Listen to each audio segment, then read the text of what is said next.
Hello everyone, today we talk about the Fourth Crusade and the Latin sack of Constantinople. In all these years, it may seem strange, but not so strange if you realize how I randomly pick topics. I haven't made a single video about this. This is also part of a series that, in fact, focuses more on strategy, campaigns as such, because we really lacked these narrations next to the more sort of systemic description of military systems, of even battles primarily, but not the broader theaters, and so on.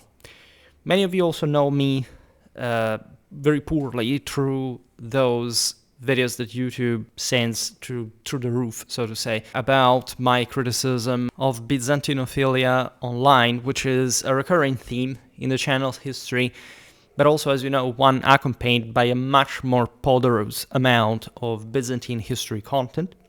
Made lots of videos about the Crusades.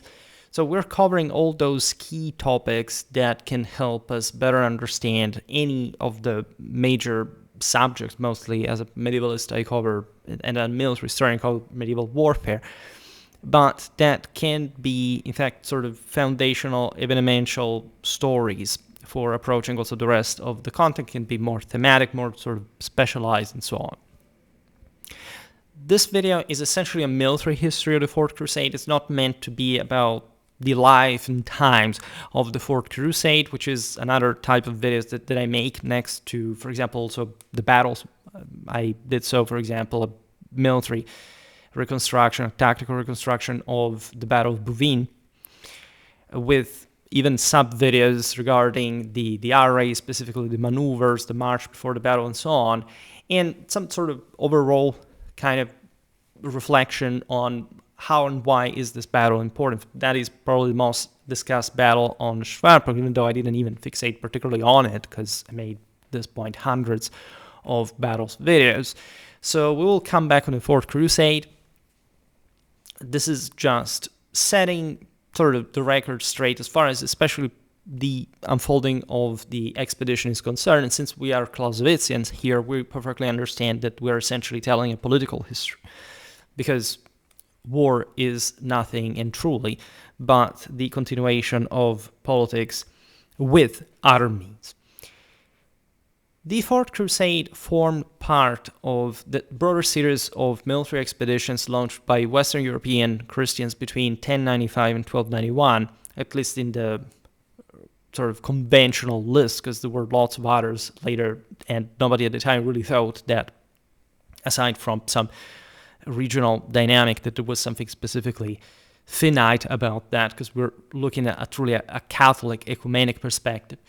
We're obviously talking about what we know collectively as the Crusades, whose primary declared purpose was the recovery and defense of Jerusalem and other holy sites of Palestine from Islamic rule. This declared purpose will make some people smile.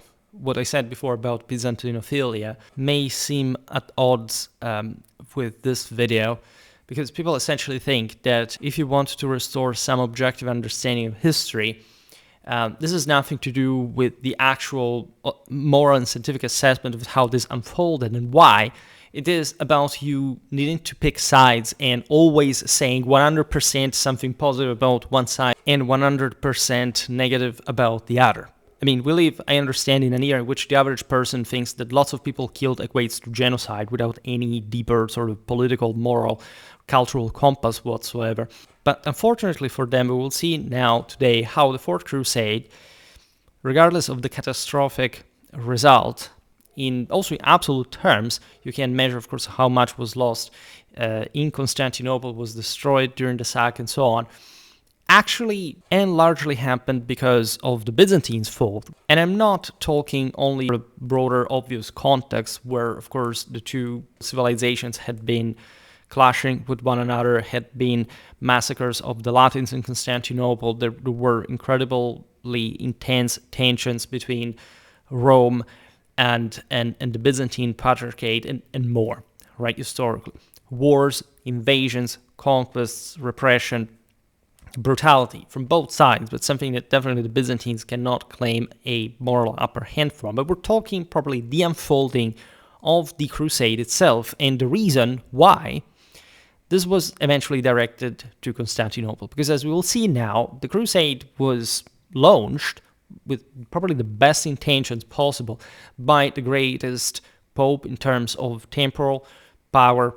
In history, we're talking about Innocent III, Lothar of the Counts of Segni.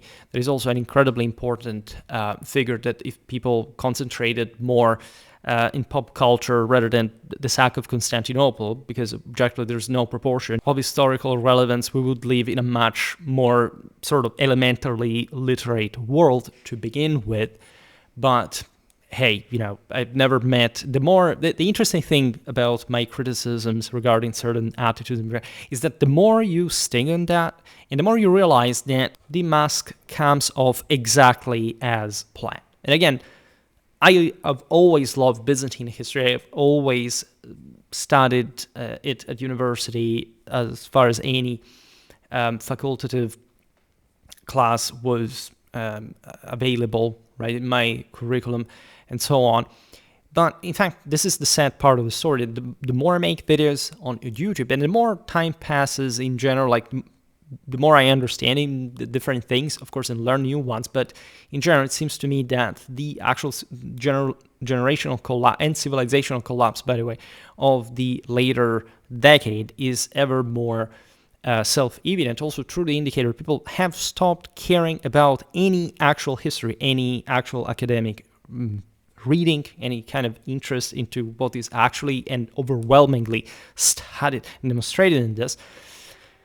Another very interesting topic in this is, at least as far as Byzantinistics discussed it, and I would like to stress that the same experts in the world, in the academia, still call themselves Byzantinists, for those who still are obsessed with imposing on others, like this nominalistic heresy of presuming to call just the Byzantines with their accurate Roman name, as opposed to any other polity whatsoever, because, this happened with no other polity whatsoever, is how could the empire collapse in this way? And there is much structuralistic influence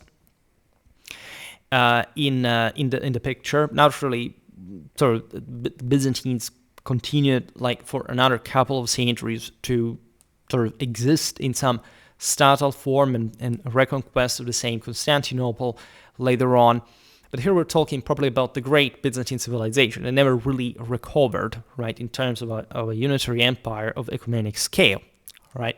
And the question is not banal for a number of reasons, but it's very often too systematically interpreted. It is sort of, and too sort of Byzantine referentially interpreted, meaning that there is a reason if the Byzantines were at this point knocked out by the Latins, by the Franks, and especially like there is the more I've been speaking, I also believed at the beginning, like the Vulgata, that after all this was a great civilization. You can't say that they were inferior. Actually, they were allegedly superior, because this is some people like to stress. But the more you study Byzantine history, you realize how actually sclerotic and fragile the system really was, right? It's not normal. At this point, the Byzantines could have never, taken over Rome or Paris or Cologne or Toledo or London and, having like the system collapse in a way. There was no capacity to even sort of do anything but trying to erode parts of sort of the adjacent regions to their sort of contiguous territorial domain, and essentially taking out, this is something that Machiavelli said still about the Ottomans later on, that you could essentially even defeat the king of France in battle, but you could not take over France because it was fighting like against so many different states that were in this sense not weaker, because normally historically when you are fragmented you're weaker. All right, this happens all the time. The West showed the only exception of the opposite, namely a plurality of powerful countries.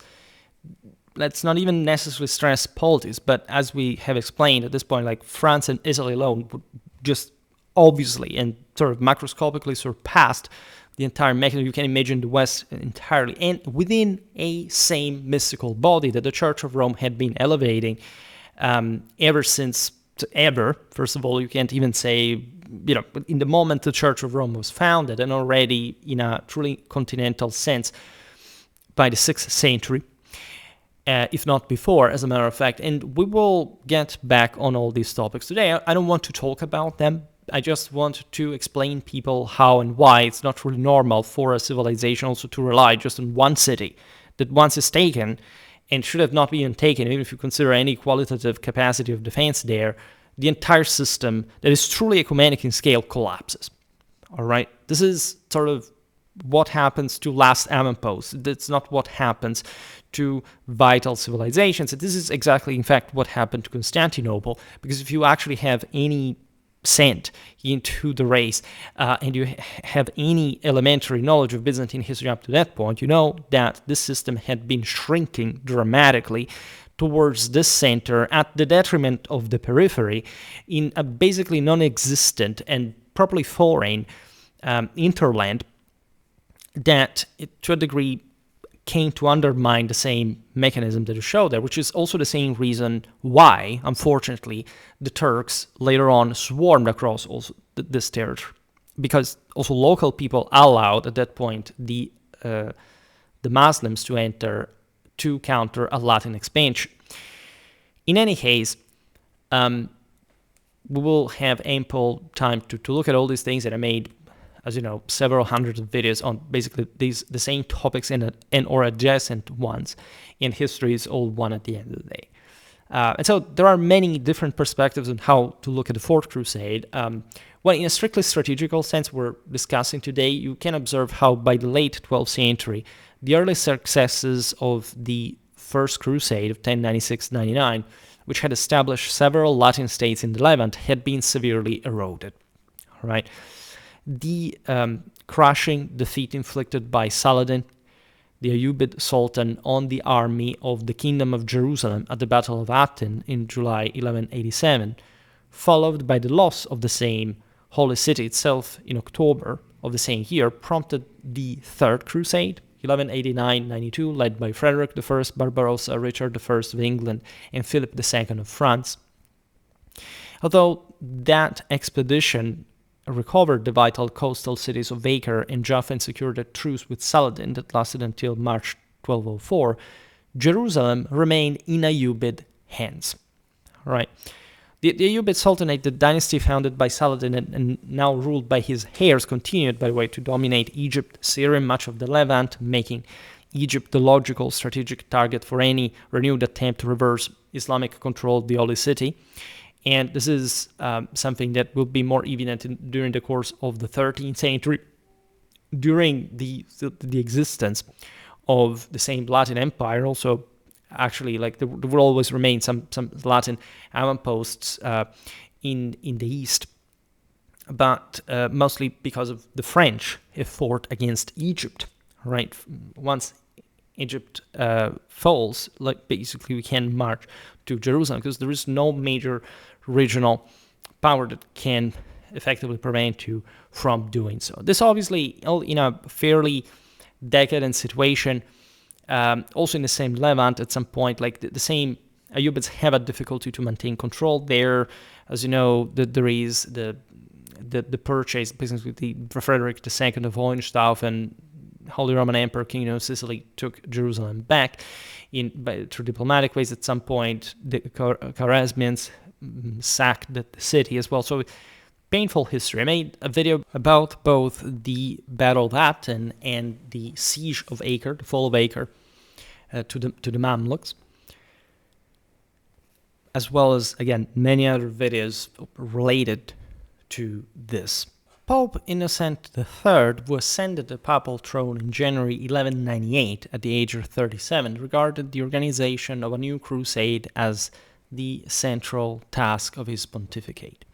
Many things were going on at this point, as you know, also the Battle of Las Navas, later the Albigensian Crusade. These were all masterpieces of Western civilization that we owe to Innocent III. Without his coordination, without essentially the reduction to vassalage of basically all Western powers to the papacy, to the Patrimonium Sancti Petri, this successes would have not happened. On the contrary, there could have been some coming backs and sort of even collapses of parts of Europe under the Muslims, heresies, and more. The civilizational impact of Innocent III is easily one of the highest in the history of mankind, if you are completely unaware of this, because again, you don't think that a fully developed human being needs to know ecclesiastical papal history. I would make an existential quality/worthiness check to begin with.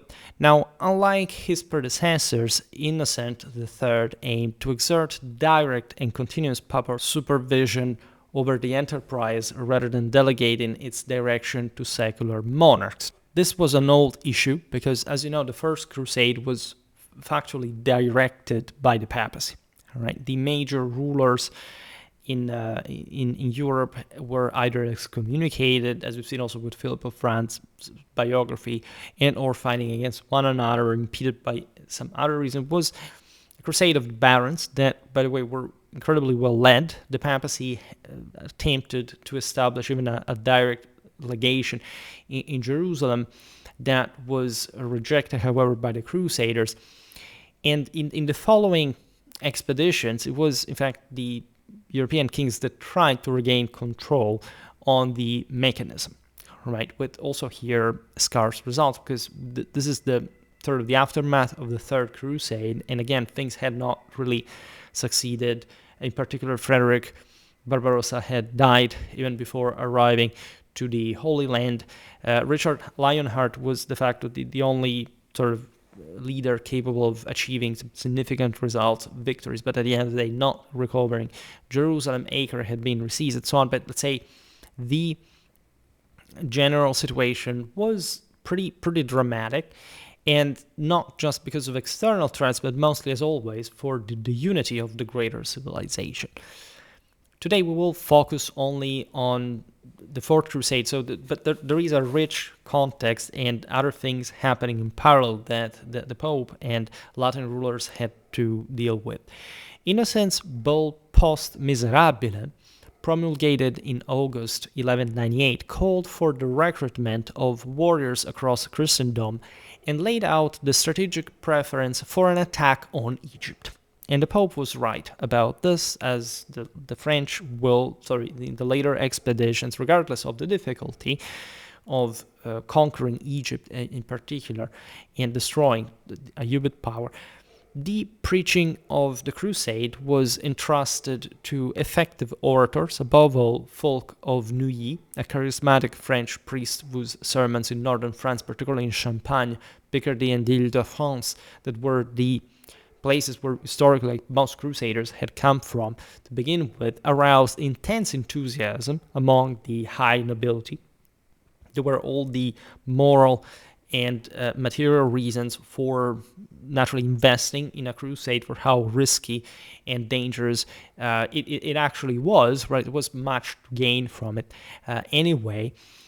In November 1199, at a tournament held by Count Theobald III of Champagne at his castle of Ivry-sur-Seine, today Asphalt, the Count himself, Louis, Count of Blois, Geoffroy of Villehardouin, the Marshal of Champagne, and later the principal Latin chronicler of the expedition, by the way, and numerous other lords took the cross in a spontaneous collective vow amid an atmosphere of profound religious emotion. No historian has ever been able, and this is also kind of obvious because of the enormous task of properly rendering, even just in a heuristically positive sense, the fullness of these spiritual journeys, of the intensity of religious fervor, and how deeply and logically this entwined with the expansion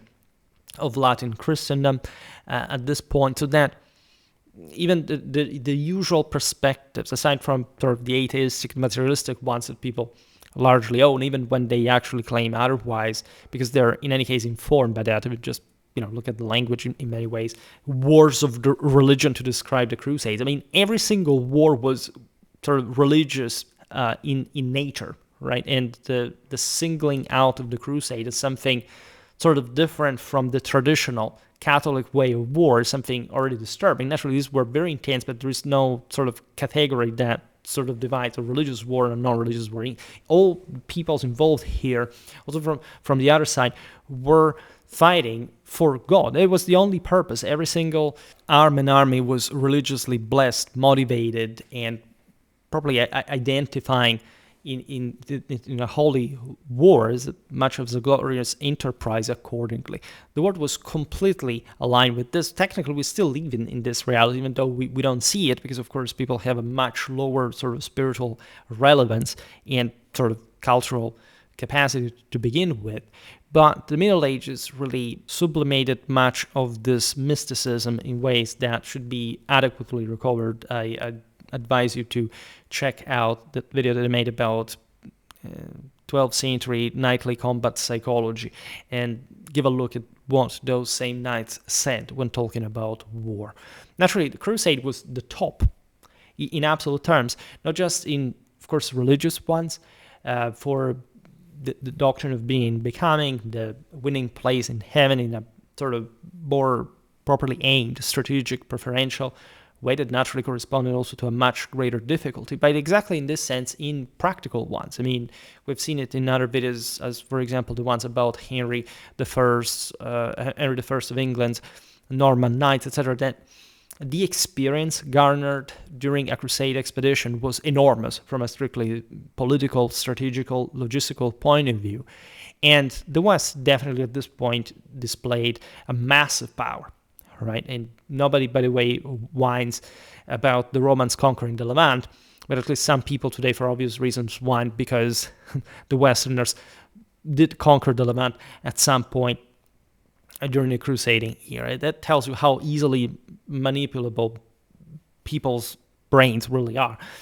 Now, Theobald was elected overall commander, and a further council at Soissons in early 1200 confirmed the decision to conduct the entire campaign by sea and to concentrate the main effort against Egypt. So actually, the expedition was not even to Jerusalem, but to Egypt, as it's going to be fundamentally for all the bigger expeditions later during the century. Naturally, there were many smaller expeditions, like we count crusades in a sort of relatively later canonic historiographical sense, but it was a much bigger thing. And obviously, the Outremer states that the Holy Land was not even the only target of crusades, as we very well know. Now, the logistical requirements of transporting and supplying an army of the intended scale were unprecedented, because of the essentially scaling up of Western civilization by magnitudinal degree. No single European power at this point maintained a fleet capable of carrying such numbers, at least none of the canonic, even in this sense, European powers on land, right? The major regional hinterlands were normally sort of spending much more for terrestrial warfare. They didn't have often need to maintain a fleet in particular. This is true also for great powers like the Ayyubids and for the Byzantines as well, as you know, given that, and this is also the elephant in the room, as it's obvious for the Fourth Crusade, had delegated their navy to the Italians, right? And we'll see now how much that is the case. Just for speaking of, civilizational capacity and whatever. The Crusader barons, therefore, it was also complicated to begin with, like to mount an expedition. I don't know. At this point in southern France, it was outside, for example, of the control of the northern monarchy. So in any case, the launching pads for the Crusader expeditions, first of all, the terrestrial lands had historically been preferred. At this point, as we'll see now, the Italian peninsula that had already been actually the sort of launching pad for the broader expeditions, also against the Byzantine Empire historically, was providing with ever more strategical and logistical support for facilitating the traversade and, again, the Mediterranean expeditions. The Crusader barons appointed a committee of 6 plenipotentiaries, among them Villehardouin, to negotiate transport agreements with the maritime republics. Right, I have a rich playlist talking about the maritime republics. So if you're interested, you can check that out. Genoa displayed little interest at this point. You should get a bit into the sort of the local politics of the era, and surely we will make more in-depth videos. As you know, we routinely cover everything, literally, of the era.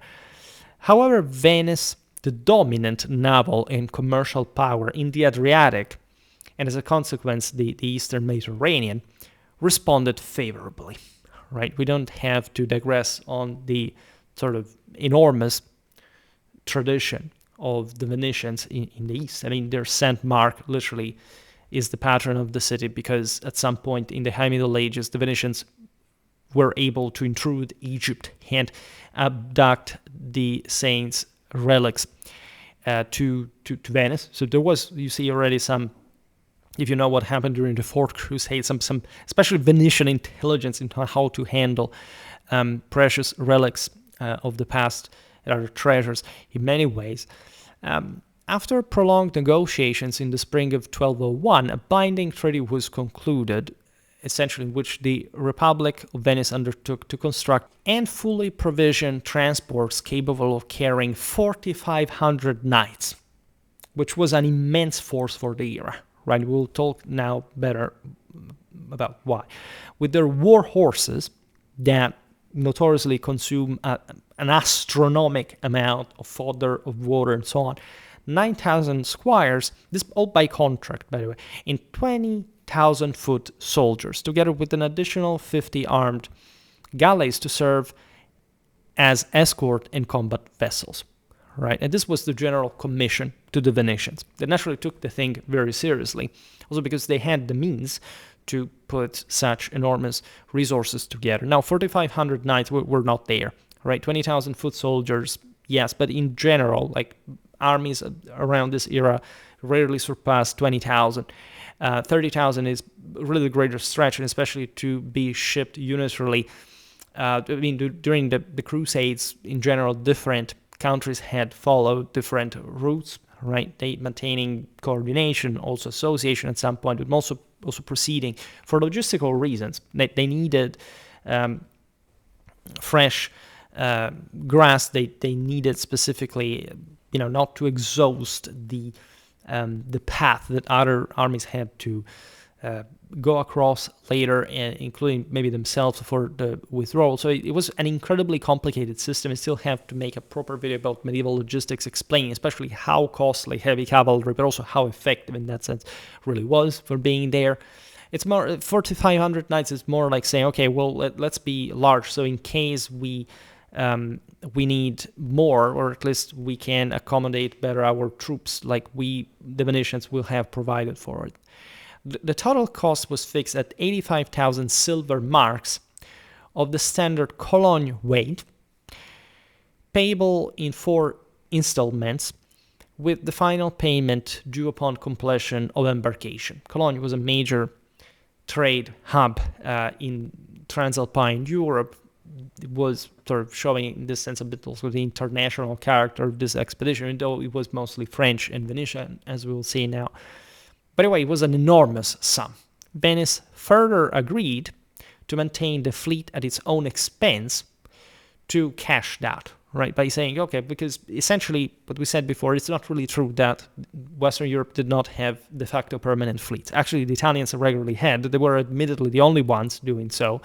And it's not much, because I made a video about the Venetian Navy organization last year that explains this. It's not like Venice was the first to do this, really, and to have essentially the best navy for several centuries in Europe.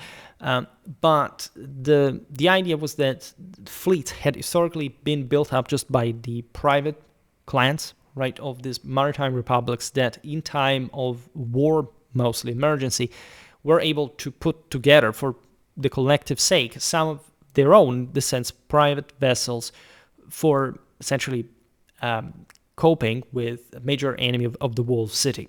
Right, and this is exactly what happens at this point. There are de facto virtually already pretty large navies available, right, that here the Venetians in particular offer for a lease. The investment from the side of the Venetians was immense because of what they expected in terms of reward. They had already understood, the story, that essentially the Crusaders would not pay that amount, but there was something that they could have them do in exchange, right? And it seemed only fair from a negotiable point of view. Venice, again, agreed to maintain the fleet at its own expense for 1 full year after departure, and to share equally with the Crusaders in any territorial conquests achieved during that period, which had already been largely done during the Crusades. Right? If you look at the Pisans and the Genoese during the First Crusade and beyond, they essentially helped Crusaders to not just ship in them in general, but also to keep them supplied. Right? That was also mostly the strategic goal of fleets, as we've seen in other videos, also for the Byzantine Navy, etc. It was equal for everybody. It was supplying land armies as they were proceeding that sort of march, especially during the Crusades, across the Levantine coast toward the Holy Land. Right, and after that, when the Crusaders conquered a coastal city, or the more important, of course, in the urban Mediterranean, the Italians would be installed there with a specific quarter, a fortified one, the most difficult one to control, the port essentially, that could thus be resupplied by fleets, by naval power that no other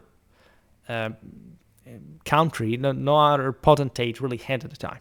Right, the Egyptians managed to put together at some point some force to contrast Italian ships, but they always failed at the end of the day, and the Italians would always make back and forth continuously, enormously profiting out of this, because essentially the westernmost silk routes ended in the Levant, and this thing is still there, like with oil, gas conducts, etc.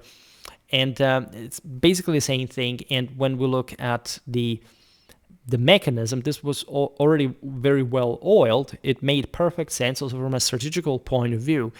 And the Crusaders could remain well supplied to getting all the needed further pilgrims, war horses, everything that came from the west, purchasing that, opening the markets. And the thing had been done by the Byzantines themselves. Like, they had subcontracted their own ports to the Italians that were effectively the only ones with a naval power to be able to defend them. In that sense, also from themselves, meaning that, as you know, these Italian maritime republics were often at war against one another, and they sort of played with other competitors, so to say.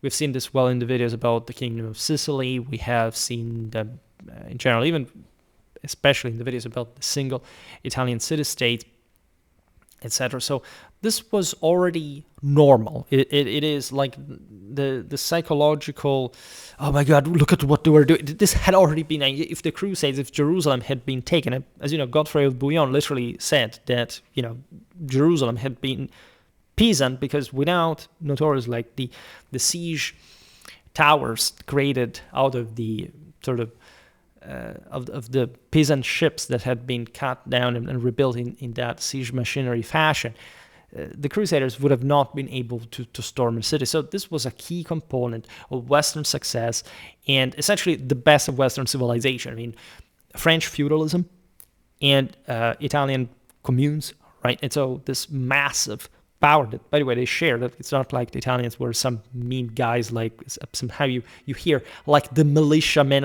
Militias were present everywhere. These guys had knights like everybody else. These expeditions were always composed by people coming from all over Western Europe. There was no systematic or structural difference. The French were sort of the best feudal knights in a way, but all other countries, Spain, Germany, etc., they had in the same way fundamentally. So this deal works, right? The agreed date of embarkation was set for June 1202, giving the Venetians 12 months to complete the largest shipbuilding program ever undertaken by the Republic.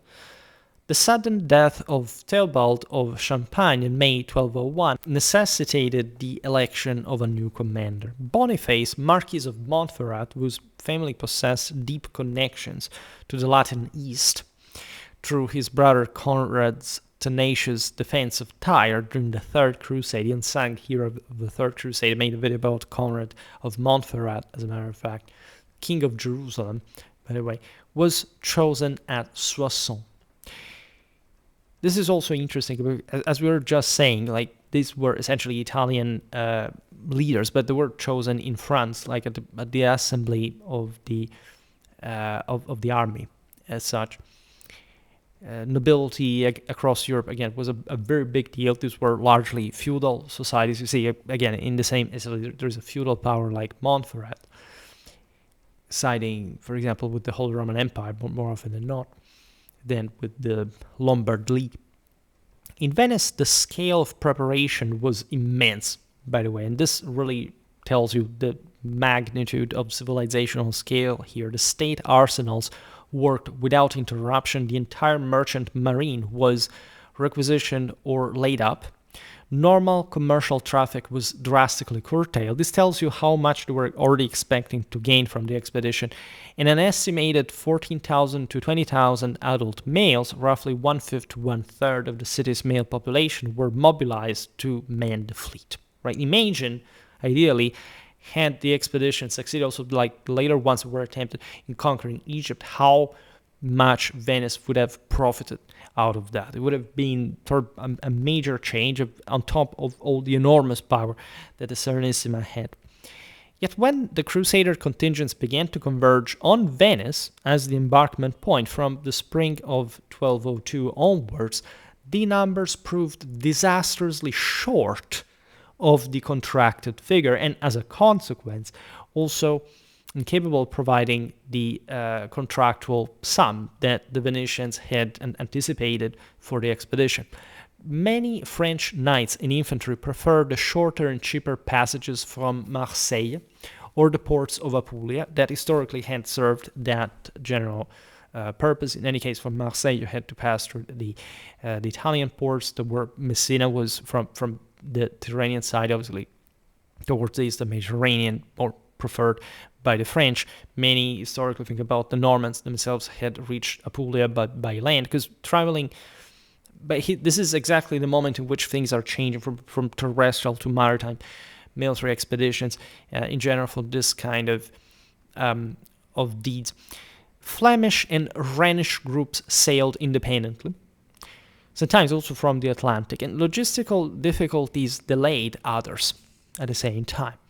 By late summer, only approximately 12,000 men had arrived. Some say perhaps 4,000 to 5,000 knights. However, it's a bit unlikely because, again, armies of the era normally had something like, at the largest 3,000 knights and 30,000 infantry of some kind. It is true that these expeditions were a bit different from the usual ones, especially from the normal mechanism through which armies were recruited, assembled, supplied, and so on. So it's difficult, especially in 1202, to properly count how many troops even existed in Venice, how much the Venetians would have provided. There are also the sailors, the marines, that are difficult to count. So sources are not so detailed, unfortunately, up to this point.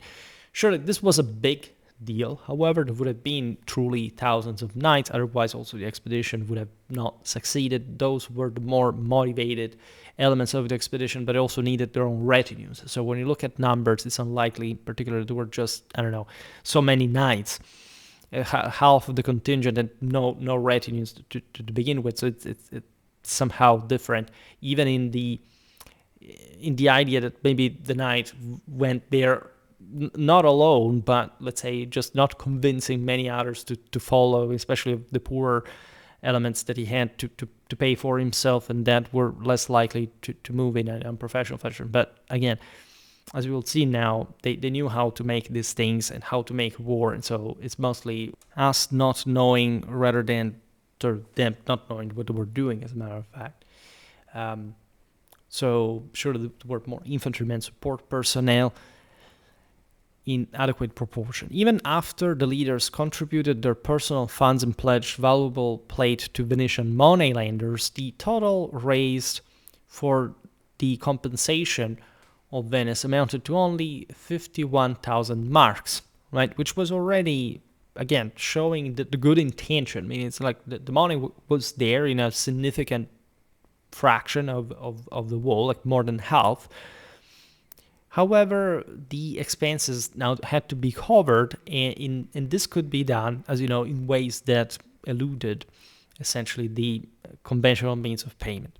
Faced with the refusal of the Venetians to release the fleet without full payment, it was in fact the same Doge Enrico Dandolo, by then in his 80s, so he had really seen a lot of stuff in his time, almost blind from an earlier injury or illness, yet retaining exceptional energy and authority to propose a means of discharging the debt. He had already seen, by the way, how these expeditions had gone in his lifetime.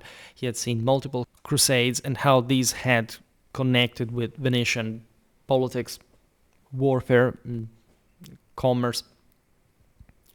The Crusaders would essentially assist Venice in recovering the Dalmatian port of Zara, modern Zadar, which had rebelled against Venetian dominion in 1181, expelling the Venetian garrison, allying itself with King Emeric of Hungary and Croatia, and growing into a prosperous and relatively independent commercial center under Hungarian protection. We've seen this in the videos about medieval Hungary, also the ones of Croatian history, because that's where it was located.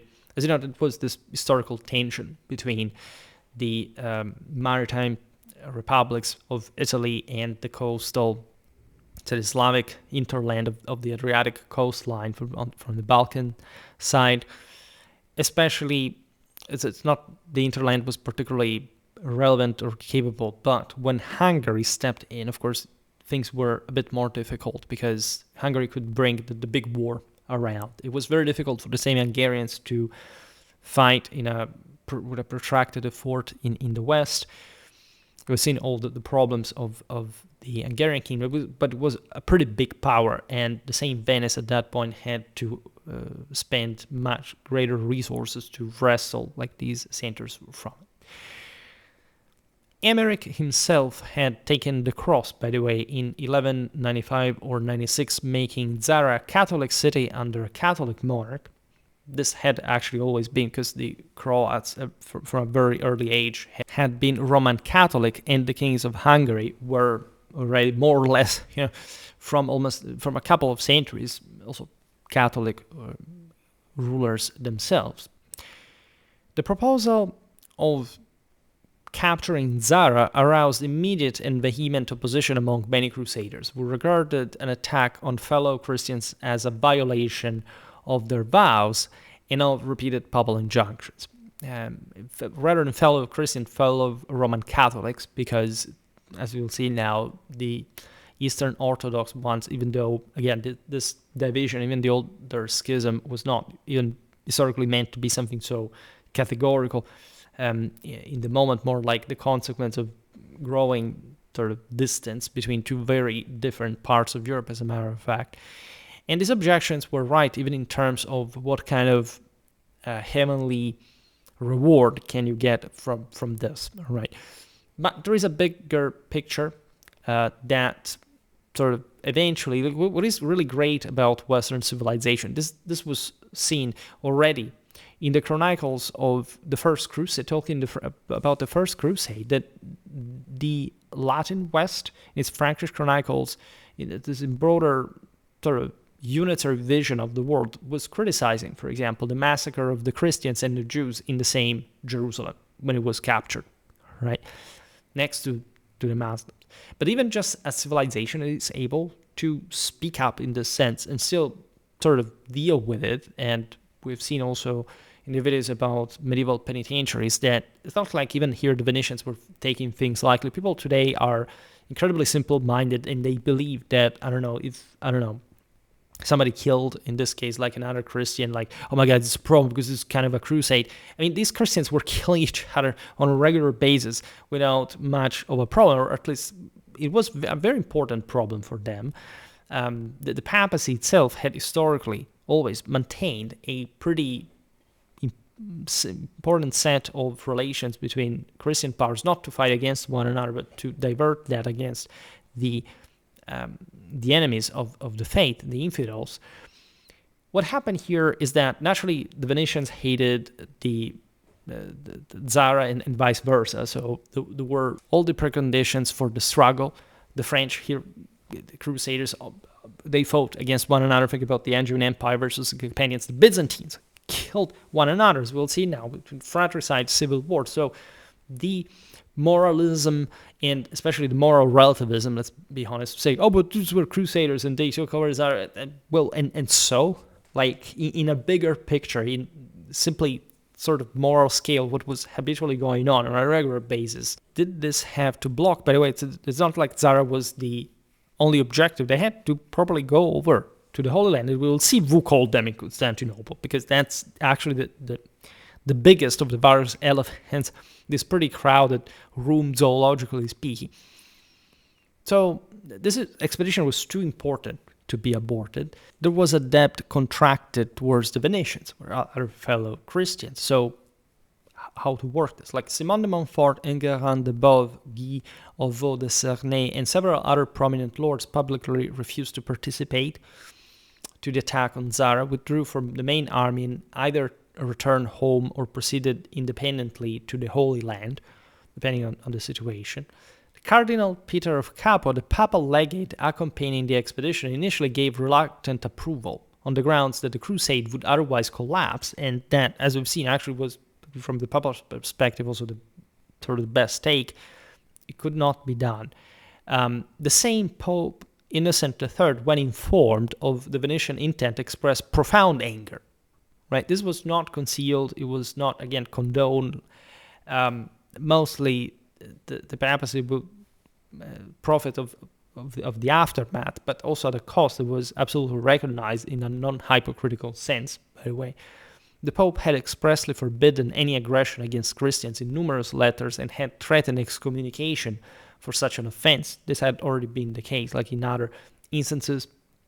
We have seen it in the video about Koloman of Hungary, for example, but we have understood in those instances how and why, for example, violence would escalate here and there. It's not like a unitary or even prevalent direction. It's not like they were saying, okay, well, like simply go. Had it been for the Venetians, had they been paid, they would have shipped the Crusaders directly to Egypt, right? This was a different situation, quite difficult one. Despite the papal prohibition and the dissent within the ranks, the majority of the army, confronted with penury, the threat of disbandment, and the impossibility of continuing without Venetian shipping, accepted the diversion to Zara. The fleet, comprising 50 war galleys, 100 horse transports, and 60 large troop carriers, departed Venice on October the 8th, 1202. After short demonstrations of force to impose Venetian authority at Trieste, Muggia, and Pula, the Armada reached Zara, where on November the 10th, 11th, the citizens of the city, aware of the religious scruples of the Crusaders, hung banners bearing crosses from their walls and towers in a desperate appeal to Christian solidarity. The bombardment, however, began on November the 13th after 5 days of intensive artillery fire. The defenses were breached and the city surrendered on November the 24th. Right, so there wasn't even much that could be done at that point. Zara was thoroughly sacked, its fortifications systematically demolished, and much of the population fled to the nearby cities of Nin and Beograd or the offshore islands. Right. By the way, also for all those people who say, oh, well, God will recognize his own, of the famous Albigensian state. Aside from the fact that in that instance was totally justified, given even from a strictly theological point of view, what was going on. But even in here, when you have an army of that proportion that is knocking at the door and you resist, right?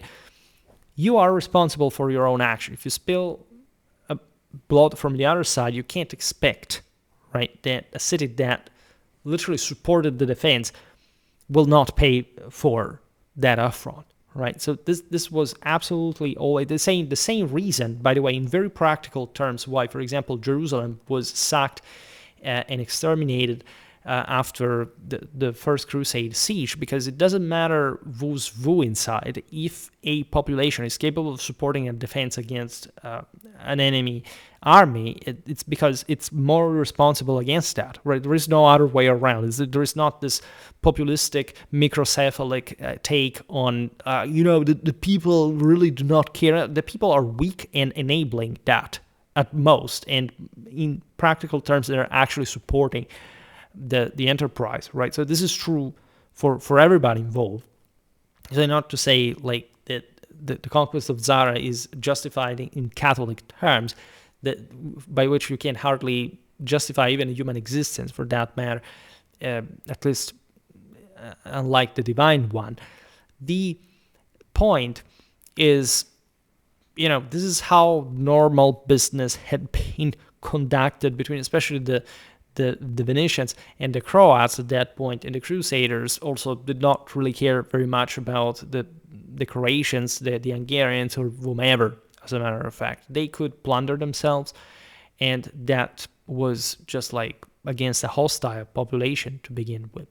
Now, the Crusaders and Venetians established winter quarters in the devastated port, where tensions immediately arose over the division of the spoils, by the way, because there was a standard procedure in this, as we will see, that will be, in fact, also thanks to what had happened in Zara, very much articulated, as you know, after the sack of Constantinople later on. When news of the capture of Zara reached Rome, by the way, we are in early 1203, Innocent III excommunicated the entire expedition. Right, so just also for the sake of coherence, like it's not the Pope says, well, these guys are after all bringing water to my own mill. First of all, the Croats were Catholic. There was no gain in this. It was just a gratuitous distraction between Christians. And so the Pope says that the blood does not have to be in my hands, because we really did nothing since the beginning to encourage any of this. Innocent soon, however, modified the sentence, lifting the ban from the non-Venetian crusaders on the grounds that they had been compelled by economic necessity and Venetian pressure, so they had been coerced into this. The objective, naturally, is for the continuation of the crusade, because that's what he cared mostly about. By now, Zara was already conquered and pillaged, so it's not like things could really change at that point. But in fact, the Pope, maintained the excommunication of the Venetians themselves, and so this is in full coherence with the picture. The Venetians did not really care very much about this, given that they could profit way more from the current condition than in other circumstances, than in other excommunicated condition.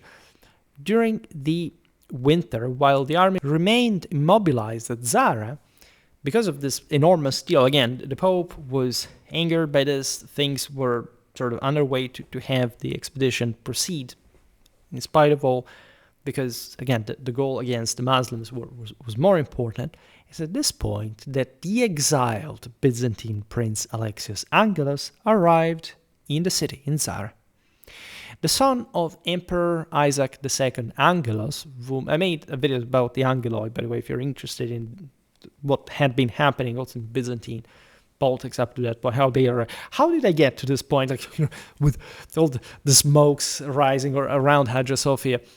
Let me go back into Isaac II Angelos, by the way, whom his uncle Alexius III Angelos had deposed, blinded and imprisoned, because we know that Byzantines are such, humanly sensitive people that really care about this. In a palace coup in 1195, the young prince had escaped Constantinople himself in 1201 with the aid, by the way, of peasant merchants, and taken refuge at the court of his brother-in-law, Philip of Swabia, in Germany. This was the son of Frederick, one of the sons of Frederick Barbarossa. If you're interested in his story also, it's a rather short reign. I made a video about that.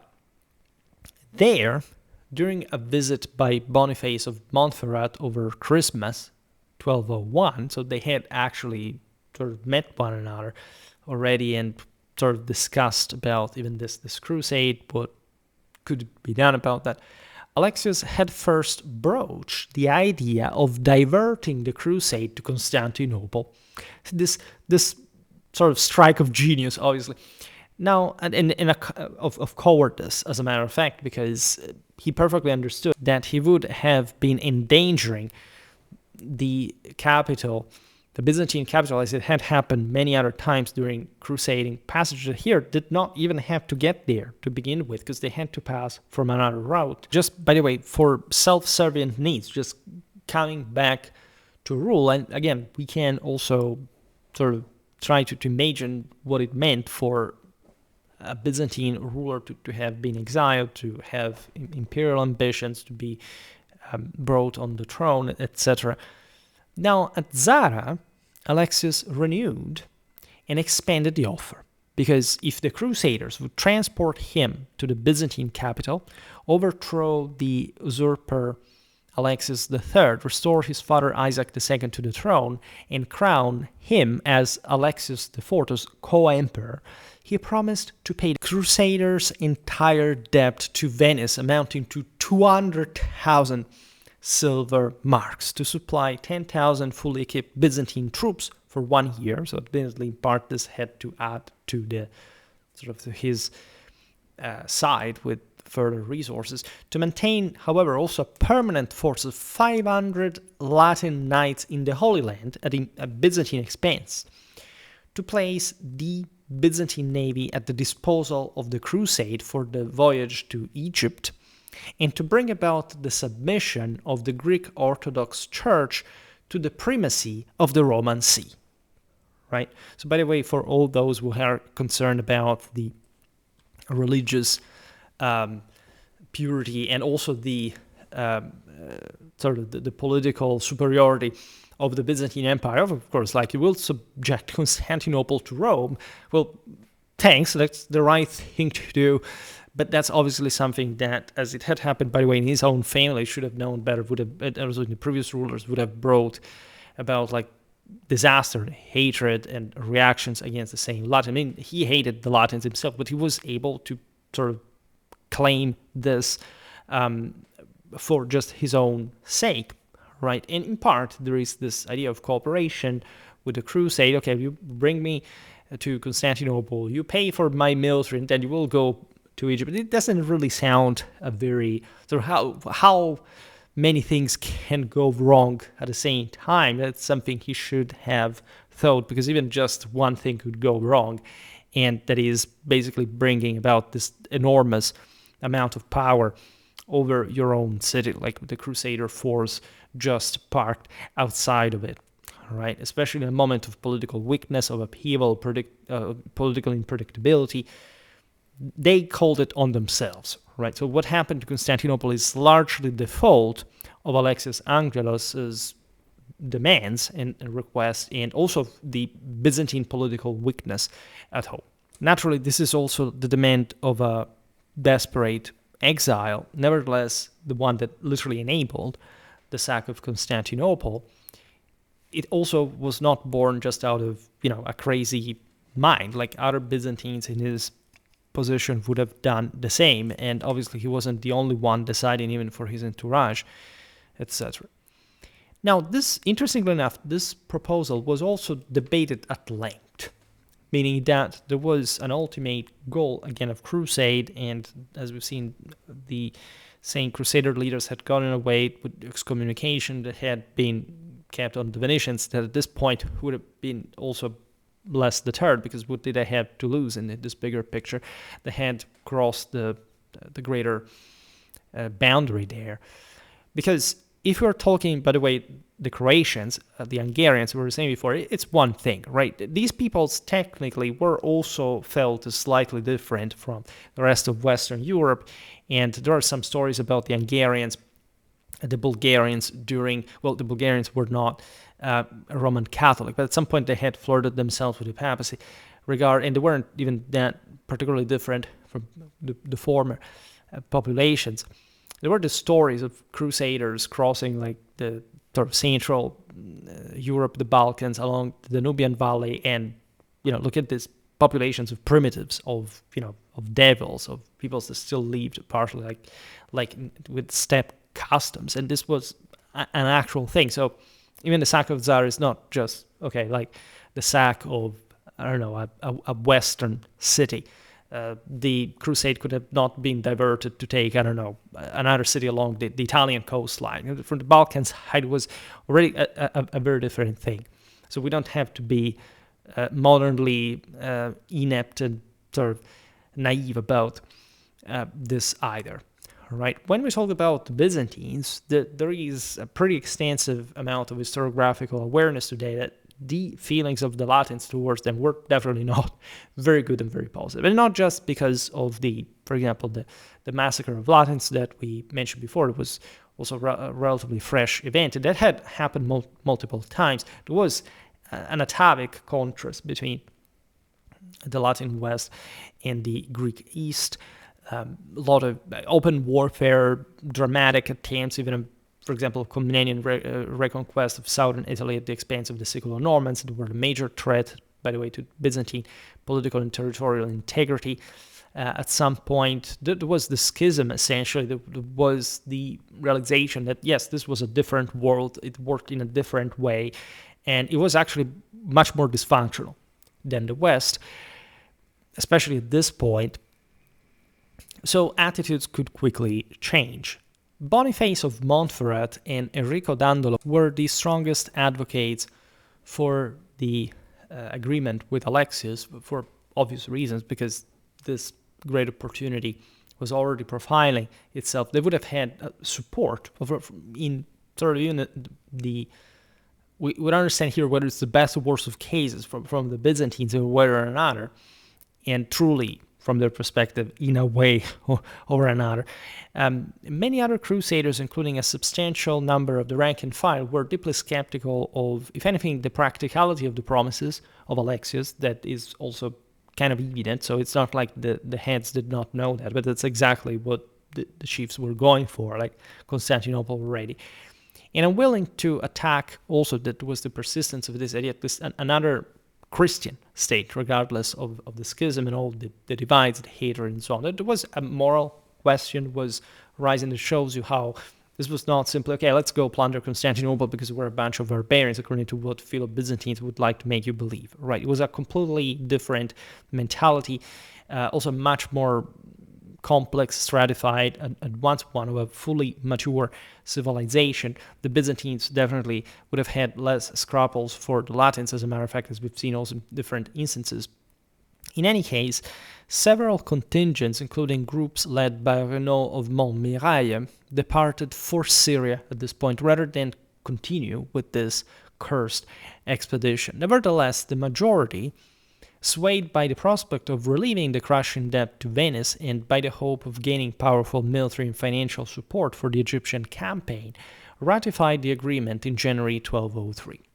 Right? Mostly was also a problem with the Venetians, because all the debt contracted would have surely had repercussions in their places of origin, because, again, the Italians were already establishing specific branches for their money lending, banking accounts pretty much everywhere. Their governments were tied to them. They were the ones who made the entire mechanism go around, as we've seen with the Crusade. And so you couldn't really simply say, okay, well, we'll not pay the Venetians for the contracted debts. Especially the bigger leaders were very aware of this. Alexius IV joined the fleet at Corfu in late April. Right, so this had been moving down the Adriatic with the better season. And on May the 24th, 1203, the Armada, now consisting of approximately 210 vessels, set sail eastward through the Ionian Sea, rounded the Peloponnese, and entered the Aegean. Right?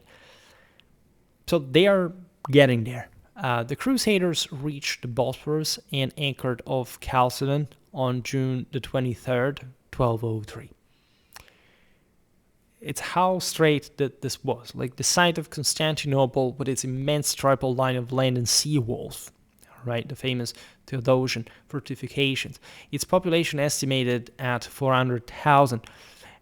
Its preserved classical monuments, aqueducts, and public buildings left an indelible impression on the Western army. This was big. Again, it was completely normal when you look at this, realizing that the Byzantine Empire had shrank basically any urban dimension. The only true urban center, the true only city you can call as opposed to a town, was Thessaloniki, right? Constantinople had swallowed everything, right? The Westerners were more polycentric, but their bigger centers altogether were bigger than Constantinople. So the idea, again, that there was a higher degree of urbanization in the East is completely false. At this point, you can look at every study on the subject, was completely destructured. The West was booming as hell and had historically retained also just in pretty evident terms, like in Italy, for example, much higher degrees of urbanization than anything the East had ever had, right? Since Roman times. So again, we already discussed this in the videos about Byzantinophilia, and so you don't just like there were very big cities in other parts of the world. This does not mean that the interland fabric was prosper, productive, urbanized, like especially like throughout the Komnenian era, you find this gradual sort of reactivation of a central deterrent capacity to the army of Constantinople, mostly via the usual thalassocratic capacity of the Byzantines, but the interlands were historically something ever more deteriorated, and actually at this point also settled by lots of Latins. Many Akritae on the frontier and Anatolian and Balkan were actually of Western origin. And again, it's difficult. The same goes for the Italian, who did serve this big city. Italian fleets, why? Weren't the Byzantines so developed in advance? Like, you have to understand these things, right? Having a big city or big city does not mean that you are actually more powerful. It's like saying, oh, look, this country is bigger than this other, so it must be more powerful. No, right? That's qualitatively normally not the thing, without mentioning it, of course. At this point, Italy alone was as populated or more populated than the entire Byzantine Empire. So if we're talking the West, want to add France, that was even bigger than Italy, you're welcome, right? So there is a complete nonsensically fabricated historical fiction, essentially, regarding the nature of the Byzantine Empire. This doesn't take anything, I would like to stress, away from the might and the marvel that Constantinople was, right? So this is not to say, okay, well, so, because if you give something, even what I realize from this internet thing is that it's not just like people are willing to sell their own mother just to score any point in a comment or whatever. Is that if you give anything to them, they will literally, make it explode to 100%. So the guy was actually wrong. No, we expose this all the time. We talk about this stuff. It's the same systemic concept that, again, if you don't have a mind capable of encompassing, it's a bit of a problem because, these things I learned since high school. I mean, I don't think that, you really even need to go to university or have a PhD like I have in medieval history to understand these things, right? So, or just to have a basic elementary understanding of the fundamentals of Byzantine society and also the ones of the West, which appallingly seem to not exist in the masses for some reason, but not even at least the Byzantine ones. It's the presumption of preferring one over the other by knowing and actually not knowing that is really appalling there. And so you want to appreciate the classical monuments, the aqueducts, public buildings, the wealth concentrated in absolute terms, not necessarily in relative terms, but still, like in this enormous area. By the way, consider the Crusaders had always tried to seize Constantinople, always had essentially the mean to do so, had like just a different manning, guarding, etc. Gone wrong. In fact, compared to the standard, the Byzantines would have already fallen. And there were multiple occasions in which this actually could happen again, right? Or could have had already happened recently. For example, Henry VI's expedition, or Henry VI, Holy Roman Emperor from the Kingdom of Sicily, hadn't he died right before departure, would have likely brought to the same result. Also after the Vespers, or actually before the Vespers, had those not happened, Charles of Anjou was about to reconquer Constantinople, had been retaken from the Latin Empire later. So this was not just some random evenience. For some, admittedly never heard anyone making that point, but the notion that, again, how can, as we were saying before, an empire fall like that, right? Again, it doesn't sound like the entirety of it is particularly stable if it just takes to seize the capital to make all the rest almost completely fall into somebody else's hands, right? It is this specific system. It had its strengths, as a matter of fact. The Theodosian walls had basically never been violated, and technically, not even, I mean, at this point, they were violated by the French, by the Venetians, but mostly because there was essentially a coup, a breakthrough, rather than even a prolonged siege in the 1453 one, etc. So it really speaks of a deeper systemic crisis and issue, right? Walls do not mend themselves, and at this point, the Angeli are really understood to have been, in fact, one of, if not the most inept dynasty for even their short-lived rule due to what happened to Constantinople, directly because of their fault. Stress this. Now, when Alexius IV, in fact, was paraded along the sea walls aboard a Venetian galley in an attempt to provoke popular acclamation, the inhabitants immediately responded only with jeers, insults, and a hail of missiles. So, again, it was perfectly understood that the Latins were there to seize Constantinople, and that Alexius was just like a Trojan horse, right? And that's how ridiculous his figure was. Alexius III, Angelos, who had ruled since 1195, as we were saying before, had allowed the fleet to decay, the Byzantine fleet to decay, and the treasury to become depleted, right? His military part, we would never fully know. Like, this is a great debate in Byzantinistics, as this emperor was banned because he lost money. Like, mostly we rely on specific hearsay. Doesn't matter how informed and how plausible, but we'll never 100% know everything we would like to know about this. Like, in any case, Alexius III's military preparations remained limited and ineffective, and this definitely did play in favor of the Crusaders. On July the 5th, they in fact crossed the strait, occupied Chalcedon and Chrysopolis on the Asian shore, and on the following day, the great Venetian vessel Aquila, beautiful name by the way, rammed and broke the massive iron chain that barred the entrance to the Golden Horn. This is epic. As a matter of fact, this shows like that's the best defense that, as you know, will create problems to the Turks. Like, of course, like there were technical reasons how or why this was possible this time. Like, you have this Italian galley like breaking through, like say, we will pass anyway, right? And there is a goddamn thing you can't do about that. And this is beautiful. Sort of massive display of imperial metaphysical power. And as you know, this massive iron chain barred the entrance to the Golden Horn.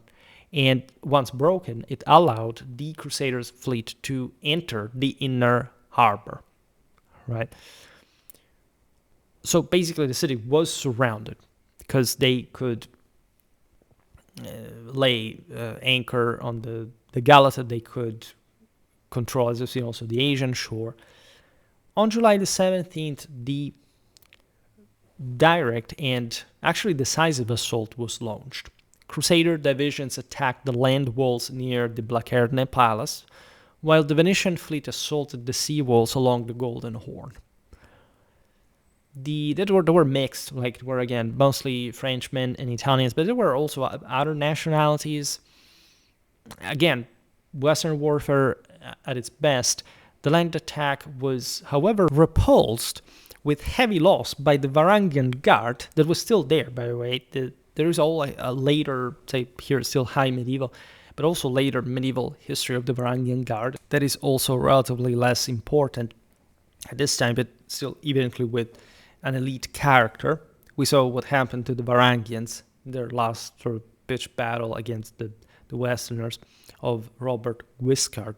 As a matter of fact, here, by the way, if you commit them, you know that the situation is desperate, and so at some point we could go even more in depth, probably through the analysis of primary sources regarding the tactical reconstruction of the siege. That this video is not about, because it's not a battle video, but it's very interesting also considering the plan of Constantinople and everything.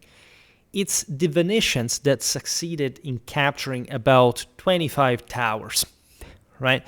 This is very interesting, naturally dependent also on different factors, not necessarily just the quality of this or that national contingent.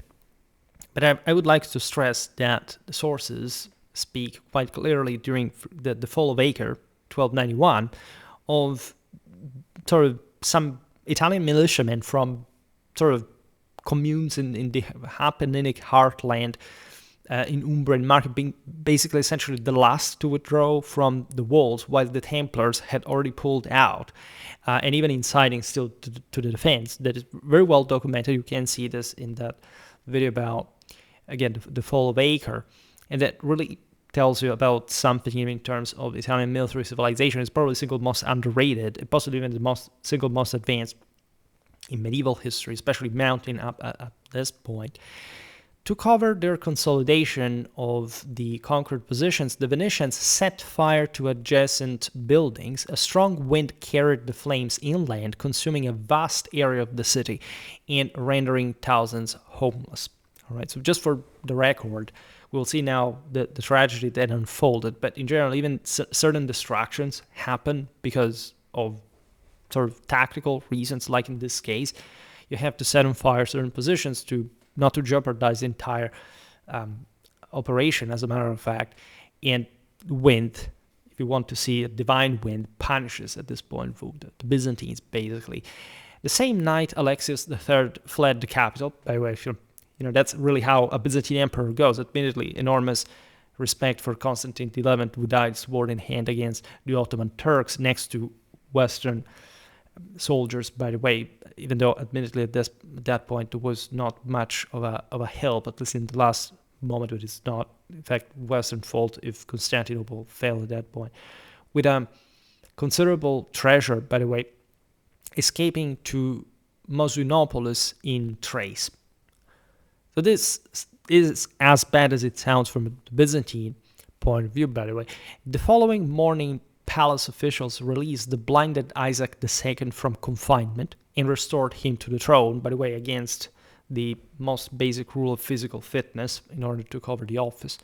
Confronted by the Crusaders' ultimatum, Isaac agreed under duress to recognize his son as co-emperor, because in theory here, the Crusade, as you know, it's not over. Like, the thing happens in couple of steps, because the Crusaders were still sort of maintaining their own word. Like, they had brought Alexius there, and he was rising to the throne. Alexius the Fourth was in fact crowned on August the 1st, 1203. And the Crusaders actually did withdraw to their camp across the Golden Horn at Galata, expecting the new regime to fulfill the commitments made at Zara and Corfu. So again, if you want to blame anyone here to begin with, just know that the Crusaders had actually de facto taken the walls, but they pulled back, which is something that, militarily speaking, is sort of deleterious if you really care to succeed with the intention of storming the city, because they remained to the pacts and they were awaiting for the Byzantines to fulfill them. Right? There's a very specific reason why I say things, right? Historically speaking, if you watch my videos, instead of sort of presuming to think what I say in them without knowing it, it would be better sometimes. I'm talking to the fellow Byzantines more than else. Now, the restored government soon confronted the reality that the imperial treasury, already strained for years, could not sustain the enormous obligations undertaken by the prince in exile.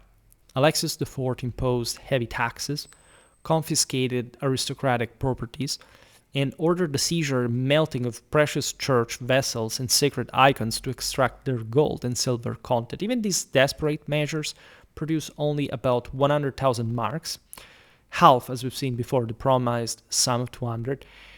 The desecration of holy objects, by the way, caused widespread revulsion among the Greek population. I mean, these were Byzantine emperors who literally were melting their own icons in order to pay the Latins for a promise that they had failed to fulfill, right? And the same Byzantine people were horrified by this, just for telling you like what kind of peak of civilizational achievement this had become.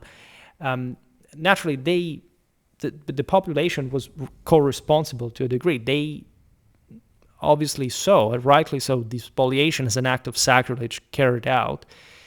And this is the worst part, the behest of Latin schismatics, the same people that they had massacred back in the day in the Italian quarters when it was more convenient for them, even though they actually depended on that same trade circuit to be a civilization, to have a maritime power and strategic ambition in that sense. So not to be predated, by the way, by other Western powers in the process. Now, it's not like, I don't know, the Latins were particularly gentle with the Byzantines. They were essentially blackmailing them. So there is all the conflictually mutual sort of low play from both. This is completely normal, right? But still, there is an overarching logic behind that, and that's also the one through which you measure whether a civilization is successful or not.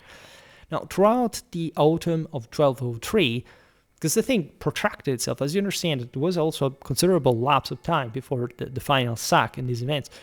Friction between the Latin residents of the city, because there were still there inside before the arrival of the Crusaders, and the Greek majority grew increasingly violent. Naturally, some Latins also entered that had arrived with a Crusader expedition. In mid-August, a riot escalated into an attack on the Islamic quarter and its mosque, defended jointly by Islamic and local Greeks, interestingly enough. And during the retreat of the Latins, a fire was started that, driven by a strong north wind, burned for 3 days and devastated large districts of the city, leaving perhaps 100,000 people without shelter, even though probably, again, these are just estimates, we don't know. We just know that this was yet another incident that caused widespread destruction. Alexius IV himself led an expedition into Thrace against his fugitive uncle Alexius III. By the way, think with the entire Crusader army encamped just across the Golden Horn, and the campaign in Thrace, by the way, yielded little result anyway. So this is definitely not an optimal condition. It's a nightmare, as a matter of fact. Whatever you think about it, it's not normal from the Byzantine side, and things are gradually sort of really getting out of hand. By late 1203, opposition to the co-emperor had become almost universal in the process. Also without much of a choice from the other side. Like, what do you do in this situation, really? Like, in January 1204, a popular uprising in the city briefly acclaimed Nicholas Canabos as emperor, but the palace official Alexius Ducas Mourzouflos, a determined opponent of the Latins, seized control of the situation, imprisoned both Isaac II and Alexius IV. Think about the blind perspective of Isaac II, and had Alexius strangled on February 8th, by the way. Isaac II died shortly afterwards, his health naturally broken by years of captivity, blindness at the death of his son. Mourzouflos was crowned Alexius V, and immediately began reinforcing the city's fortifications while openly repudiating all agreements concluded with the Crusaders. This was sort of shifting almost to, in fact, more Western ad personam agreement, which was a bit too late in time, that this was essentially a contract between institutions of some importance, in probably even in a broader legal and international sense, conventionally and nominally. Deprived of their nominal protege and facing the complete collapse of any prospect of payment, it's only at this point that the Crusaders and Venetians concluded in March 1204 that the only viable course was the outright conquest of Constantinople. Right?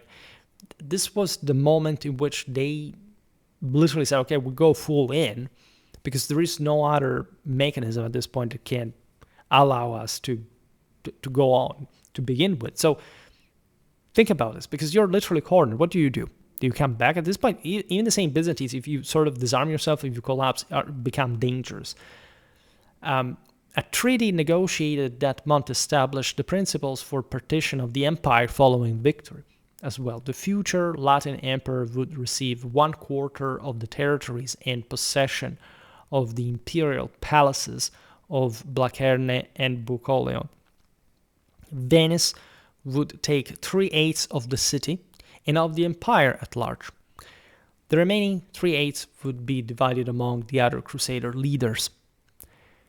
As you know, the Venetians will later sort of basically reject any of their landed possession. Mostly they would control the coastal cities. That was the best way to go, telling the truth, at least if you were probably not to be committed in any broader regional involvement in the interland. That was a quite complicated business. Now, the election of the emperor was entrusted to a committee of 6 Venetian and 6 Crusader electors. An initial assault, look, the emperor of the future Latin Empire. So it's interesting that they were parceling the Byzantine Empire out even before the capture of Constantinople. This initial assault launched on April the 9th, 1204, was repulsed amid adverse weather and determined resistance organized by Alexius V. It was a complex amphibious operation. It required, again, like currents to be favorable for the ships, to have like the adequate amount of troops deployed under the walls, etc. On April the 12th, however, a powerful northerly wind pressed the Venetian ships directly against the sea walls, dramatically facilitating the operation. Scaling ladders were thrown up. Breaching parties forced entry through weakened points, and approximately 70 Crusaders gained footholds on the fortifications. The Varangian Guard resisted fiercely, once again, but as additional waves of attackers widened the breaches and Venetian marines climbed the towers, the defense began to disintegrate. Alexius V escaped through the Polyandrou Gate during the night, so again, the same thing is repeated. Consider that the Latins could have already taken Constantinople, as we've seen, and they could have simply done it for the sake of, again, extracting their request. Naturally, Alexius, the would-be fort, had, again, promised something that the Crusaders themselves did not have the full picture of. Only now it was clear what the situation was fully about. On the morning of April the 13th, the Crusaders entered essentially an undefended city. Because political cohesion internally collapsed, troops remained without orders, they were paralyzed and basically cut to pieces. The sack that ensued continued without restraint for 3 days. Churches, monasteries, imperial palaces, and private houses were systematically plundered. The famous bronze horses of the Hippodrome were dismantled and shipped to Venice, where you can still splendidly see them. Ancient statues, including the colossal Hercules attributed to Lysippus, were broken up and melted for coinage, which is terrifying. But again, and not everyone at the time realized the importance of those historical artifacts to a degree, not even the Byzantines at large. The Venetians were, generally speaking, the more civil in all this. They worked to ship to Venice, in fact, an enormous amount of treasures that they had probably the sophistication to appreciate, and that are some of the few things that sort of we got from that sack, right, intact, right. Constantinople was essentially the spoil at this point. Even when the Ottomans conquered it later, it was sort of an empty trunk of some sort. Relics were seized in enormous quantities as well. Think about what Constantine had done to bring all relics possible into Constantinople, because this was not a city with an actual metropolitan, etc., apostolic tradition. So the Byzantines did their best even to have something could compare with Rome, but at least that failed. An estimated 2,000 civilians died amid the violence, which is not even that much, telling the truth. So if we were talking a sack of, again, an allegedly 400,000 people, this is nothing in practice. Many were displaced, however, as we will see now, including famous authors like Nicetas Choniates that describes this whole thing. But the Latins weren't there just to massacre, to blindly destroy. They thought it was theirs by right of conquest. That, if you understand the context better now, if you were not aware of it, was sort of motivated, to say the least. Contemporary Latin accounts, such as those of Geoffroy of Villehardouin and the anonymous author of the Devastatio Constantinopolitana, as well as the anguished narrative of the Byzantine eyewitness Nicetas Choniates, describe scenes of rape, the desecration of altars, drunken soldiers carousing within Hagia Sophia, and the indiscriminate destruction of centuries of accumulated art and sacred objects. The total value of the movable wealth carried off was later estimated at approximately 900,000 silver marks, of which Venice claimed its stipulated portion together with significant additional acquisitions. Naturally, the distractions, we can imagine being widespread. Lots of people probably fled the city to begin with. It turned into a mess, into a hellhole. And again, this was one of the great tragedies in the history of mankind when you reason in probably like broader, say, in an abstract absolute value of, for example, art manufacturers that nobody whines about more than much about Baghdad or even the sacks of Rome, but here we are, and that's at least one of those episodes that makes you understand how at least one civilization took over another because of some concrete capacity, if anything, to do so, right? And then other people say, well, basically the Westerners were not able to maintain Constantinople what it was. But first of all, they looted it completely. So in any case, they altered the entire landscape. They brought it their own home. So the system would not work even just by practical purpose. Certain infrastructure like the aqueducts were too expensive. At that point, it did not serve the system it had historically been serving after the spoliation.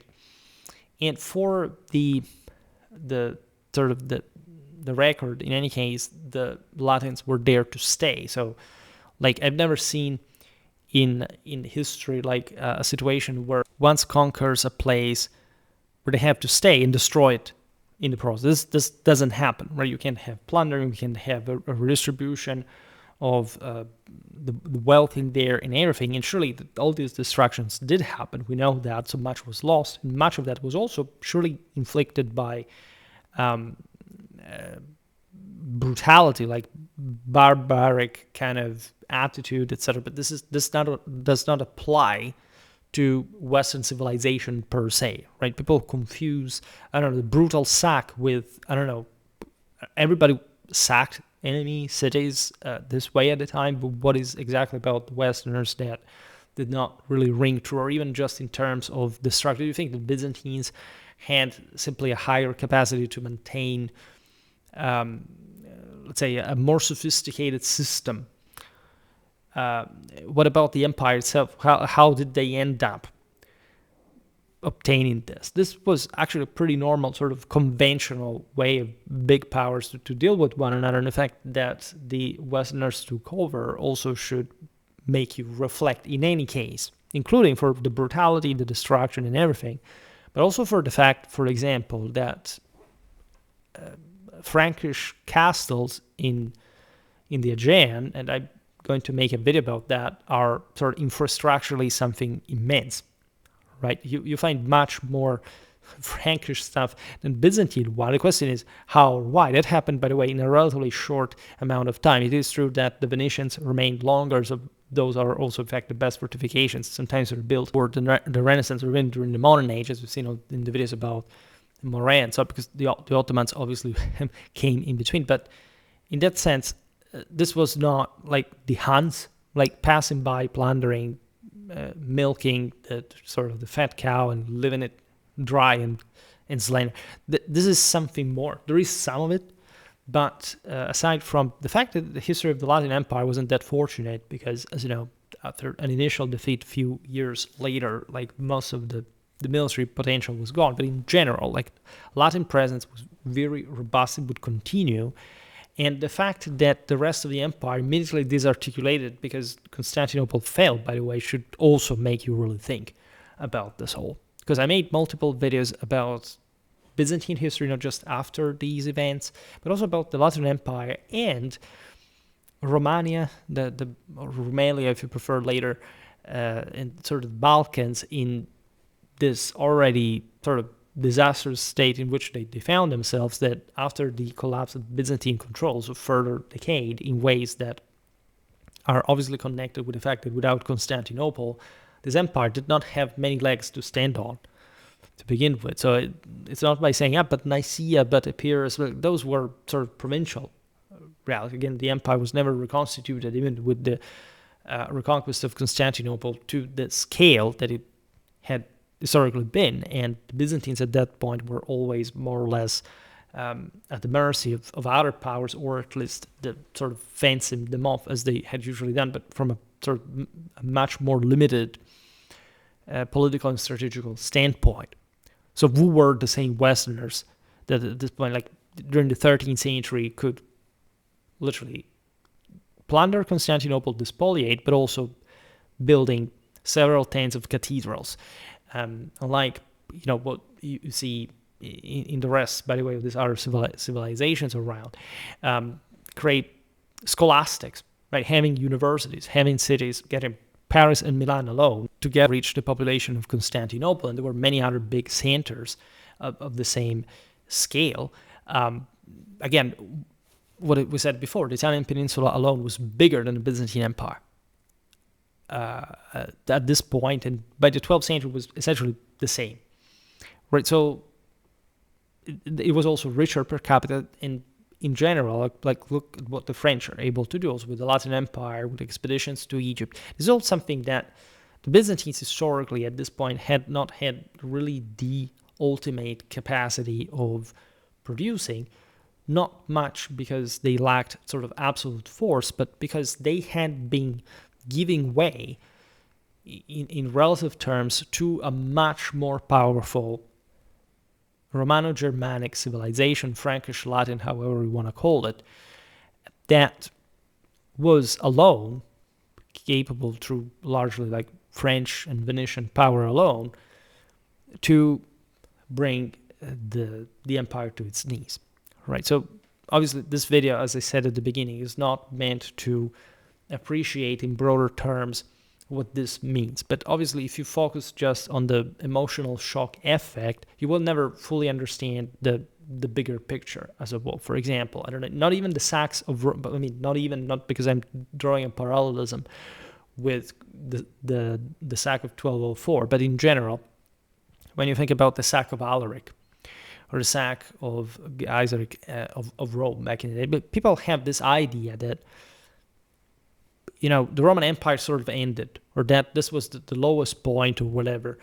In many ways, the greater issues happened with the Byzantine siege of Gothic Rome and something. But I even made a video about that, showing how the Latins were not happy at all about that at that point. They sided with the Germans, as a matter of fact. But aside from it, nobody's willing to appreciate the greatness and the development of the West itself. In our recent videos, we also pointed out how the bigger cities at the time of Justinian were actually in Italy, as opposed to the Eastern Roman Empire. So the question is also, why does this message not come across? You can find all the reasons why people do not know these things, but it's much more interesting in that sense why they need to craft a narrative that goes completely in the opposite direction, and that does not want to accept a broader background. Again, I'm not even referring to anyone like I'm thinking of, like the guy, for example, that I estimated very much, that I had that exchange from which you've seen those videos, that responses that I provided. It was a very civilized conversation, but there are lots of people that just get hysterical about this. They get aggressive, they get weird. It's really strange to look at that, because it's more like a mental illness than a historical debate. It seems like there is some existential reason for which they feel threatened at the idea that the West was actually fully fledged civilization, just like the Byzantine one throughout the entire picture, and that they were essentially comparable for most of the early High Middle Ages, by which essentially the West surpassed the Byzantines. It's also a pretty sort of pacific statement, historiographically speaking. This is not a mystery. This is not a doubt that people have about. It is sort of well known in the environments where this matters why pop culture has to create this, again, I explained in other videos, also many years ago already on Schwerpunkt, and perhaps I should make more videos because I get really lots of views and subscribers in the process. So, hey, whatever floats our boat here. But that we also have to talk about many other things because I never clickbaited in general. Like, making videos about this would not be clickbaiting at all because they would be videos of substance and probably very interesting browsing and analyzing situation. So where to search. I could create an entire playlist by this point, like the Vexata quest. You have sort of Byzantines versus Westerners or whatever. It's an interesting theme. It could be a recurrent one if you're really interested in all of this. We can bring. I don't want to spoil anything, but I'm preparing a video on that is going to be a historiography video showing how Byzantinistics has radically debunked what had, by the way, never been believed, historiographically speaking, of the nonsensical notion that the Renaissance in the West was triggered by Byzantine science. This is complete and utter BS. I don't know who's the imbecile who came up with this for the first time, but it's notoriously and thoroughly debunked by historiography. But not fringe historiography, I mean the entirety of historiographical consensus. And I will make a video to exactly show you that, because you have to treat people like this at the end of the day. How, if they don't believe that, like, you have to show them the evidence, and that hopefully will improve things. So there is all a history later of course, the post-sack. It's the history of Romania, of Latin Romania. On May the 9th, 1204, the electoral committee chose, that we saw before, between the allies, chose Baldwin the Ninth of Flanders as Latin emperor. He was crowned with great solemnity, by the way, in Hagia Sophia on May the 16th. Boniface of Montferrat, who had been widely regarded as the probable candidate, received the kingdom of Thessalonica as compensation. Because these were essentially they were vassal states of the broader empire, so it could be a kingdom as well. We'll make videos about that for the historical regional series, because we never really made much of it. I have a video prepared on the House of Villehardouin, as a matter of fact. The Venetians obtained direct control of 3/8 of Constantinople, as we said before, according to the pact, and a comprehensive list of ports.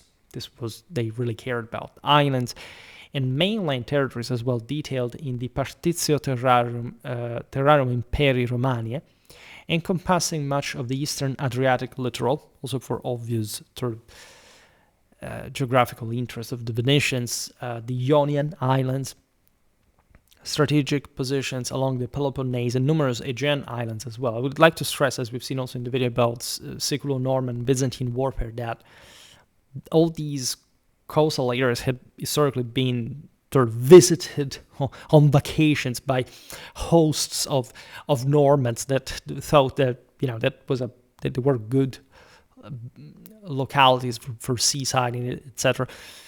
And so the fact that important strongholds and islands will remain actually in Venetian hands for time immemorable, also in later history, had historically been already attacked by the Westerners and been an object of contention in a frontier that seemed very distant. I mean, the same Greece historically, Peloponnese, Attica, Thessaly, were sort of pretty distant, sometimes even trying to actually centrifugally escape Constantinople. Thessaloniki tried that. We talked about this a little bit for later Byzantine history, mostly the 14th, the 15th century. That was mostly the moment after having been Latin, by the way, at some point. Not because of that, but because, in any case, the empire sort of structure had been, in fact, unhinged. And so it was easier for that last sort of ambitious center, other than Constantinople in the empire, what was left of it, to drift a little bit away.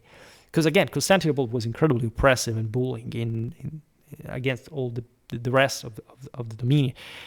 Now, the Byzantine aristocracy abandoned the capital and established three major successor states: the Empire of Nicaea under Theodore I Lascaris, and the Empire of Trebizond under Alexius I Comnenus and his brother David, and the Despotate of Epirus under Michael I Comnenus Ducas. we will surely see better all of these powers. We have sort of seen a bit of this later in the 13th century for the Battle of Pelagonia, because we're really almost all powers here involved. The Pope was terrified at the news of the sack of Constantinople, but obviously here, let's not open this ecclesiastical story, because it's very interesting actually, and also how there was a Latin patriarch of Constantinople, and so basically Rome went along with that. I mean, once the thing had been done, what did they do? They gave it back to the Byzantines. Obviously, it would have been idiotic. Needless to say, nobody reached Egypt at that point, because they had conquered really an enormous amount of territory. Also, the management of which has been hotly debated, because there's this thing that doesn't make much sense at the end of the day, that basically the Westerners were just uncompromising tyrants that wanted to impose the terrible Western feudalism in the Ottoman states. But if you look at how they ran that, we've seen it also in the video about the Asses of, that's the document basically in the later 13th century that shows how the remainder of the Kingdom of Jerusalem was administered in terms of what matter, meaning essentially the military contribution for all the various fiefs, including money fiefs, etc. And things worked really. Surely there was some cultural contrast. Again, the Greeks did not like the Latins and vice versa. But it's too far-fetched and structuralistic to claim that basically the Latins did not know how to control this thing. The Bulgarians, if anything, were the problem. They stepped in the way. They defeated the Latin army almost immediately. So basically until like the other 60 years of the Latin, imperial control on Constantinople in particular, because the Latins will remain in any case,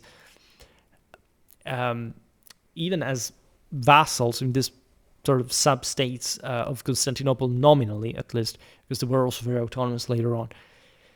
There wasn't much of another military activity or expansionism there. So paradoxically, it's the Bulgarians that enabled the Nicaeans, the Palaiologoi, to come back to Constantinople and also to resurrect the empire. What was left of that very much resized, right? It's a very interesting history in this all. I wish I had talked about this. I will now at the end of the video tell you which videos I've already done, because I can list you everything in the top fixed comment down below, but it's also important for me to say what we covered in general. Not much really about the Latin Empire. Latin Empire of Constantinople that endured until July 1261, when Michael VIII Palaiologos of Nicaea, with the assistance of a Genoese fleet, recaptured the city in a surprise assault. That's also the bottom line. Without the Italians, again, you can't do anything. The Genoese were enemies of the Venetians that essentially sponsored the Latin Empire, because they controlled essentially by partition. They were clever to just seize the ports and to leave the interland mess to the Franks. But the Genoese were in fact against Venice for different reasons in Italian politics, and they, as the other main concurrent competitor, antagonist of the Serenissima, and they sponsored the more powerful naval coastal reality that is the Empire of Nicaea. You have the Lascaris, the Palaiologoi, and the way, by the way, these guys captured Constantinople, that happened in a very lame way. I think there were some, I don't remember, Alan and Cuman horsemen that simply seized Constantinople by a coup, because the Latin Emperor had just come out of there for an expedition, and the defense was not even put together. But in general, essentially the Byzantines simply captured these territories at large. They financed their own. They actually created their own power by subcontracting it to the Genoese, and sort of giving them resources, the famous alum, places like Lesbos and so on, that were incredibly precious. So they parceled out also the great part of the empire that they managed to recontrol, that of course the Genoese were not to give back. And so there you see how deeply indebted, debt, this is a key word for this video as a matter of fact, to the Westerners in general. Without Westerners, you don't have naval power, all right? Nor you have much also terrestrial power, because again, it's plenty of Latin mercenaries all around. It had already been the case under the Komnenoi. We've seen it, especially in the time of Emmanuel, that was very much like a Latinophile. For different reasons, he envisaged essentially a feudalization of the Byzantine Empire that was impossible due to Greek mentality. And historians say, like, had they actually followed Emmanuel's insight, things may have changed. It's too, again, structuralistic, is too deterministic, doesn't make much sense. All right. In any case, the empire had been changing, and already way before, in fact, 1204, the empire had been started being parceled out and subcontracted to others. That's the bottom line of it. And these others were the Westerners, largely. And any other sort of, if you look already by the time of Alexius I, the fact that the older provincial armies basically evaporated, there is mostly this Byzantine sort of reliance on auxiliaries, on mercenaries, on peoples like the Uzes, from the Pontics of this obscure Turkic peoples, and they're, let's say, not exactly sophisticated lifestyle. That was, however, launched. Okay, let's plunder Thessaly as long as the Normans are sort of encamped there. Never mind that this is Byzantine territory. It actually makes sense from a strictly strategic point of view, but that tells you how disarticulated properly the social cultural fabric of the empire had become from quite a while. It's not to say that they weren't powerful. It isn't to say that you can't wield absolute power, but the fundamentals, these constant issues with the Latins that deeply indebted again the empire towards the various Italian republics, really, it's not a surprise to see what happened in 1204. Already others had been eyeing Constantinople, as we explained before, and it would be the last time. Naturally, we have to spend some conclusive remarks about this general event, because the events of 1202, 1204 inflicted lasting and irreparable damage on the Byzantine world as a whole. The sack stripped the empire of its accumulated reserves of gold and silver, centered largely in Constantinople, but also all the various provincial castles, etc. Everything fell into the hands of the Westerners, right? Some islands, again, of Byzantine aristocratic resistance, but that ended up marrying even into Western houses. It's something that was becoming ever more bastard in nature, right?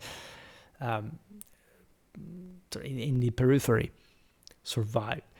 Like I have a colleague who visited Constantinople. I would never say the other name. That made me laugh once because he said, you cross into Asia, there isn't shit there. and that's absolutely the case.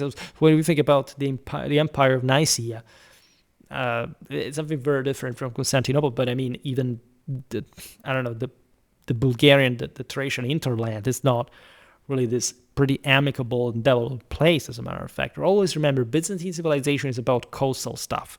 The hinterland, the Greeks never gave a damn in their entire history, ever. Right, since the early colonization, it was probably not their point. They did not care, right? The sack destroyed much also of Constantinople's remaining military infrastructure. You want to appreciate that. Again, the empire, with the few interconnections had remained, any other meaningful sense other than the capital collapsed. This permanently detached the greater part of Constantinople's Balkan provinces and Aegean islands as well from central authority. They had been treating them as basically just farms. Like the entire Crete was basically the backyard of the Komnenoi, also when they were emperors themselves. So it's not like, Crete is a pretty dignified, backyard.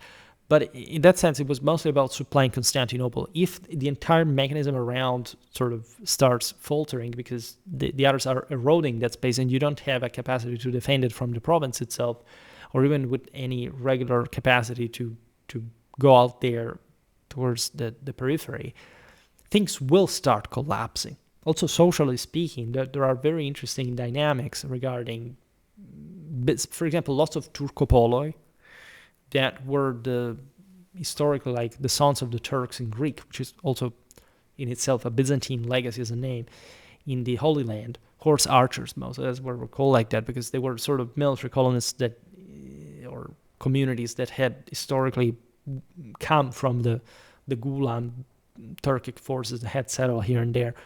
At some point became massively there were even Frankish people fighting as Turcopoli in the style, rather than at that point it was more like a tactical specialty for how it was described. We talked about the Turcopoli of Cyprus under the Lusignan, that by that point were sometimes also heavier troops. There were lots of Greeks that after the fall of Constantinople they had lost everything. They went on fighting as Turcopoli, even in the Levant, for the Crusaders. This happened also for example, the Sicilians after the Angevin conquest of Swabian southern Italy.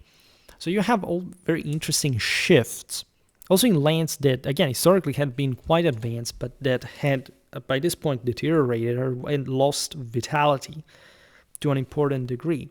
That surely the Saxons, that the conquest did not particularly help, recovering, but that's exactly the point. These have been the losers in history, and you have to explain why. All right. The restored Byzantine state, as you know, reemerged in 1261, although it regained the capital, it never recovered its former territorial extent, fiscal strength, or demographic resources.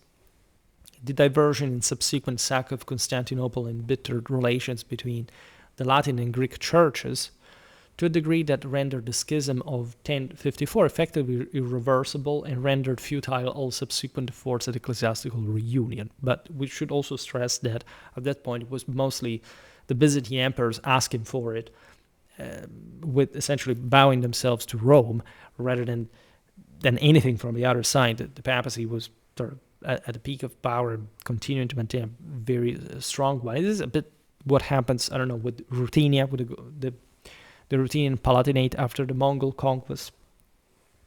They turned towards Rome, hence the famous Uniate Church of Ukraine. That is a Catholic church, Eastern Catholic church, in communion with Rome, and not an Eastern Orthodox one, which is also a hallmark of civilization, because the most advanced part of the Rus, also the ones that were controlled by the Lithuanians and the Poles, were in this sense uniate, and the more advanced as well already from before.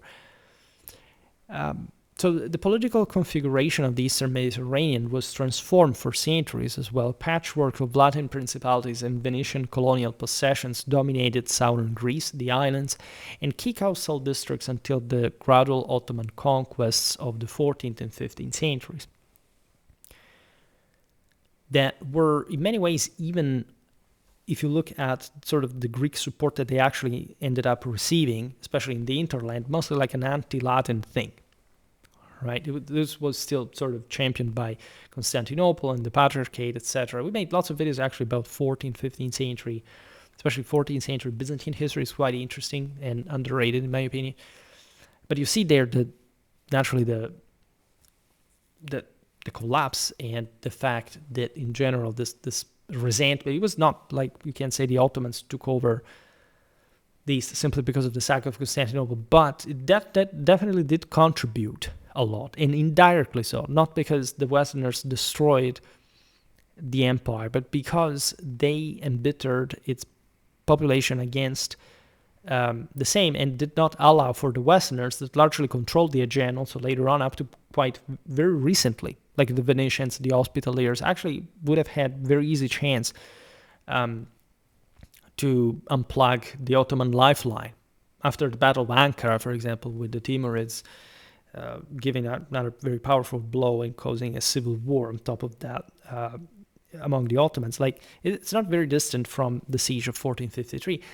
Even at that point, you could not really say that the Ottomans were to take over. That's yet the other thing you want to appreciate, that it was largely like an accommodation of the Balkan world to the Turks, just to counter the Westerners, not because even the Turks themselves had this great power that, the empire collapsed and, simply the Turks swarmed in. That's not how it happened. That's not even how it happened in Manzikert. I mean, at Manzikert, as we've seen, it's not like immediately the Turks swarmed across Anatolia. Anatolia was lost when the Byzantines dislodged the Normans from Amazeia and the Seljuks that had been actually repelled. Alparslan did send some attempts to invade Anatolia, and they had failed thanks to the Normans. It's only at that point that Anatolia collapses. So you actually see already very early on that the Westerners had a much greater grip on the Eastern world, their dominance at least, and hegemony of it that was increasingly rising, and that just perhaps the crisis of the later Middle Ages of the 14th century, this contraction of power, and the fact that, again, even these Ottomans, who were they? It was more like an incredible puzzle of different powers, and it's rather like the understanding that the Westerners would have sooner or later taken over that actually fueled the same Ottoman Empire. You can see the Ottoman Empire mostly is a anti-Western, the usual whiny reaction against the West, that in that sense was also very powerful, however. But in fact, not something turned out to be particularly competitive in qualitative terms again, right? The East was not as developed as the West, and already by the time of the Fourth Crusade, by the way. So in this sense, also the notion that the sack of Constantinople would be the direct consequence of a terrible weakening of the Christian alliances at the time, it's not correct, right? First of all, because other Christians took over immediately, and other Christians like the Bulgarians fought against them, and the same Byzantines fought against them. So whose fault was that, right? If you really blame it on finding other Christians. Secondly, there would be ample opportunity for the Westerners to take over the East, that at that point was mostly Egypt. What we really look at the majorly threatening powers, Egypt was the main goal of the following crusades. Again, there were two attempts. If St. Louis had not died of plague in Tunisia, right? Had the Vespers also not occurred, and had Charles of Anjou reconquered, for example, Constantinople, or those were massive expeditions, by the way. This is like, if you look at, for example, Edward I, I made a video about his expedition that was the only one of, essentially, together, the crusade had been launched together with the French, the Aragonese, and they were big. That was the biggest crusader expedition I've ever seen.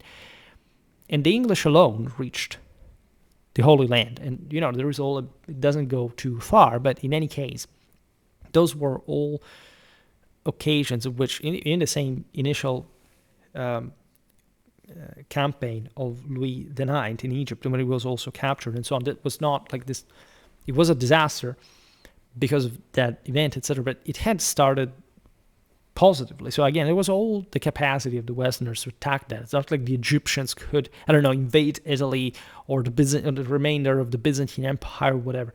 In fact, also the Mamluks later, that also stopped the Mongols, that would have likely never had some sort of broader naval capacity in the Mediterranean or whatever. They were overstretching. They remained in Persia. That is actually the less developed of these powers. The destruction of Baghdad brings essentially Egypt as the most advanced place.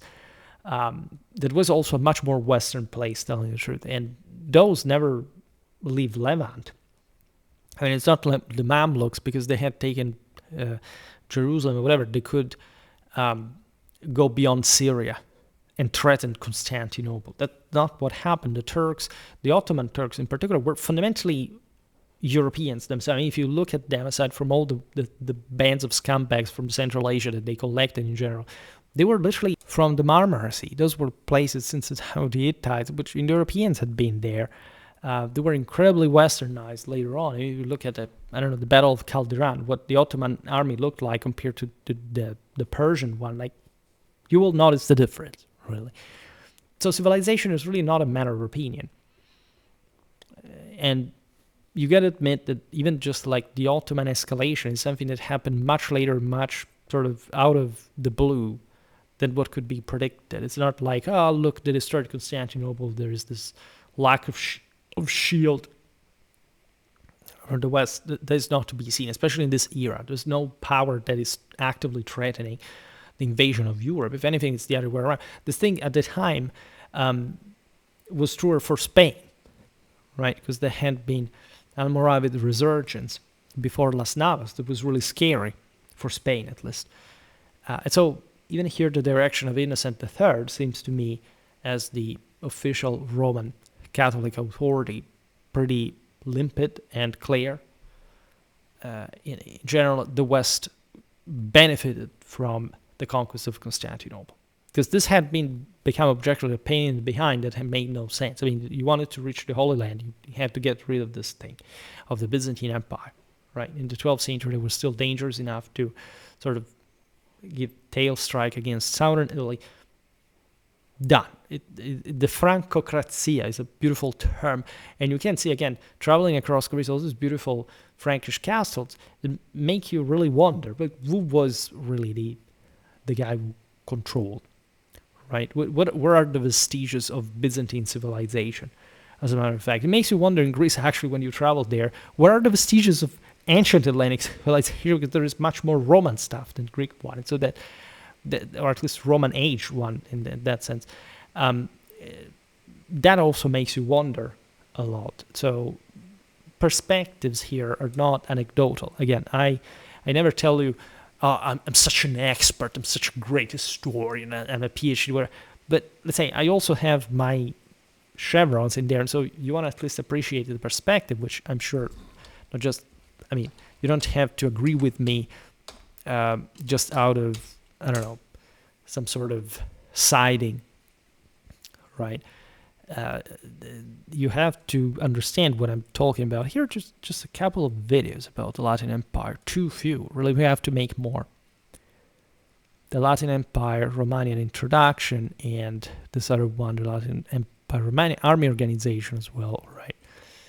And so I also made actually something about Romania in the series about, the warfare of the Crusader states. Yeah, Ultramarine, Latin Imperial, Romanian. Have I made any playlist? No, I'm sure I haven't. No, and I have to make it. In fact, I'm going to write it down so that I'm going to make it next, right? But I think it's really important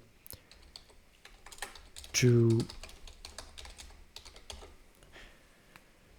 look at this thing for what it is, not a caricaturization of, as I too dreadfully hear around this catastrophistic thing, like, oh, you know, look, the only thing that matters here is that objectively, like, yes, we lost an incredibly large amount of civilizational history because of the Latin sack of Constantinople. In and of itself, the thing was terrible. I never really thought it was a positive thing in and of itself. It's something that makes you hate, it makes you feel bad really about the whole thing. But at the same Roman Church even asked for forgiveness for this at least much later times, because at the time it didn't make any sense to do so in general. But if you really look at this in a broader sort of by the scale that Western civilization had achieved, this is not anymore like, I don't know, there was a half and a half, right? This was far gone, right? The Byzantine Empire had been reduced to extensionally not fewer than before, but innerly in terms of forces that are like much fewer than before, right? And in general, like if you look at how or why the papacy, without an autocratic or sebastocratic power, could control out of spiritual hegemony from Portugal to Poland and from Scotland to Sicily and to Jerusalem. At least at this point it had been lost already, but there was still a kingdom of Jerusalem. Well, and this did not happen with Constantinople. You should at least ask yourself why. I mean, if you're intellectually honest about it, and this is obviously a rhetorical point that I'm making, because obviously, like, I made lots of videos explaining how or why that was precisely and objectively and correctly and accurately the case. This is not, again, a made-up notion. If somebody says something that disagrees with you, you may want to check what they're actually saying, who they are, and why, not thinking that you have just like, oh my God, it's like that because I think that. But many people are trying to convince themselves of things that are not there. And I'm just saying that. Not even enter the specifics in this video, but it obviously ends up to that realization, because to me it's the most shocking in perspective. It's the thing, like, how is it even possible, right? you understand that, but it's possible, unfortunately, because general standards have collapsed, right? And people have all this strange sympathies, factionalism, also for reasons that are very different depending on where you hear the complaints from. But I'm glad we made this very big video about the Latin sack of Constantinople that I think is also pretty appropriate for this channel in many ways, and we'll definitely keep looking at this, taking it as a big introduction to the military unfolding of this, and also appreciating the various stages and how everything, like the Westerners were fairly pretty loyal to the Byzantines till the end. I mean, there wasn't this, they could have seized Constantinople immediately. That's not how it actually happened, right? And even, for example, the damage on the population was fairly limited. The sack was terrible, but extermination was not actually there. So it's something you want to think about, even in terms of the capacity of the Crusader leaders to restrain, to control, and so on. So this is definitely a power wielded by more than what some people would like to depict these Crusaders like. For today, however, I stop it here. I just hope that you enjoyed this video. If you did, please share it. Otherwise, leave a like or subscribe to my channel if you're interested in my upcoming content. As always, I thank you heartily for listening to me. I wish you a nice time and see you next time. Bye.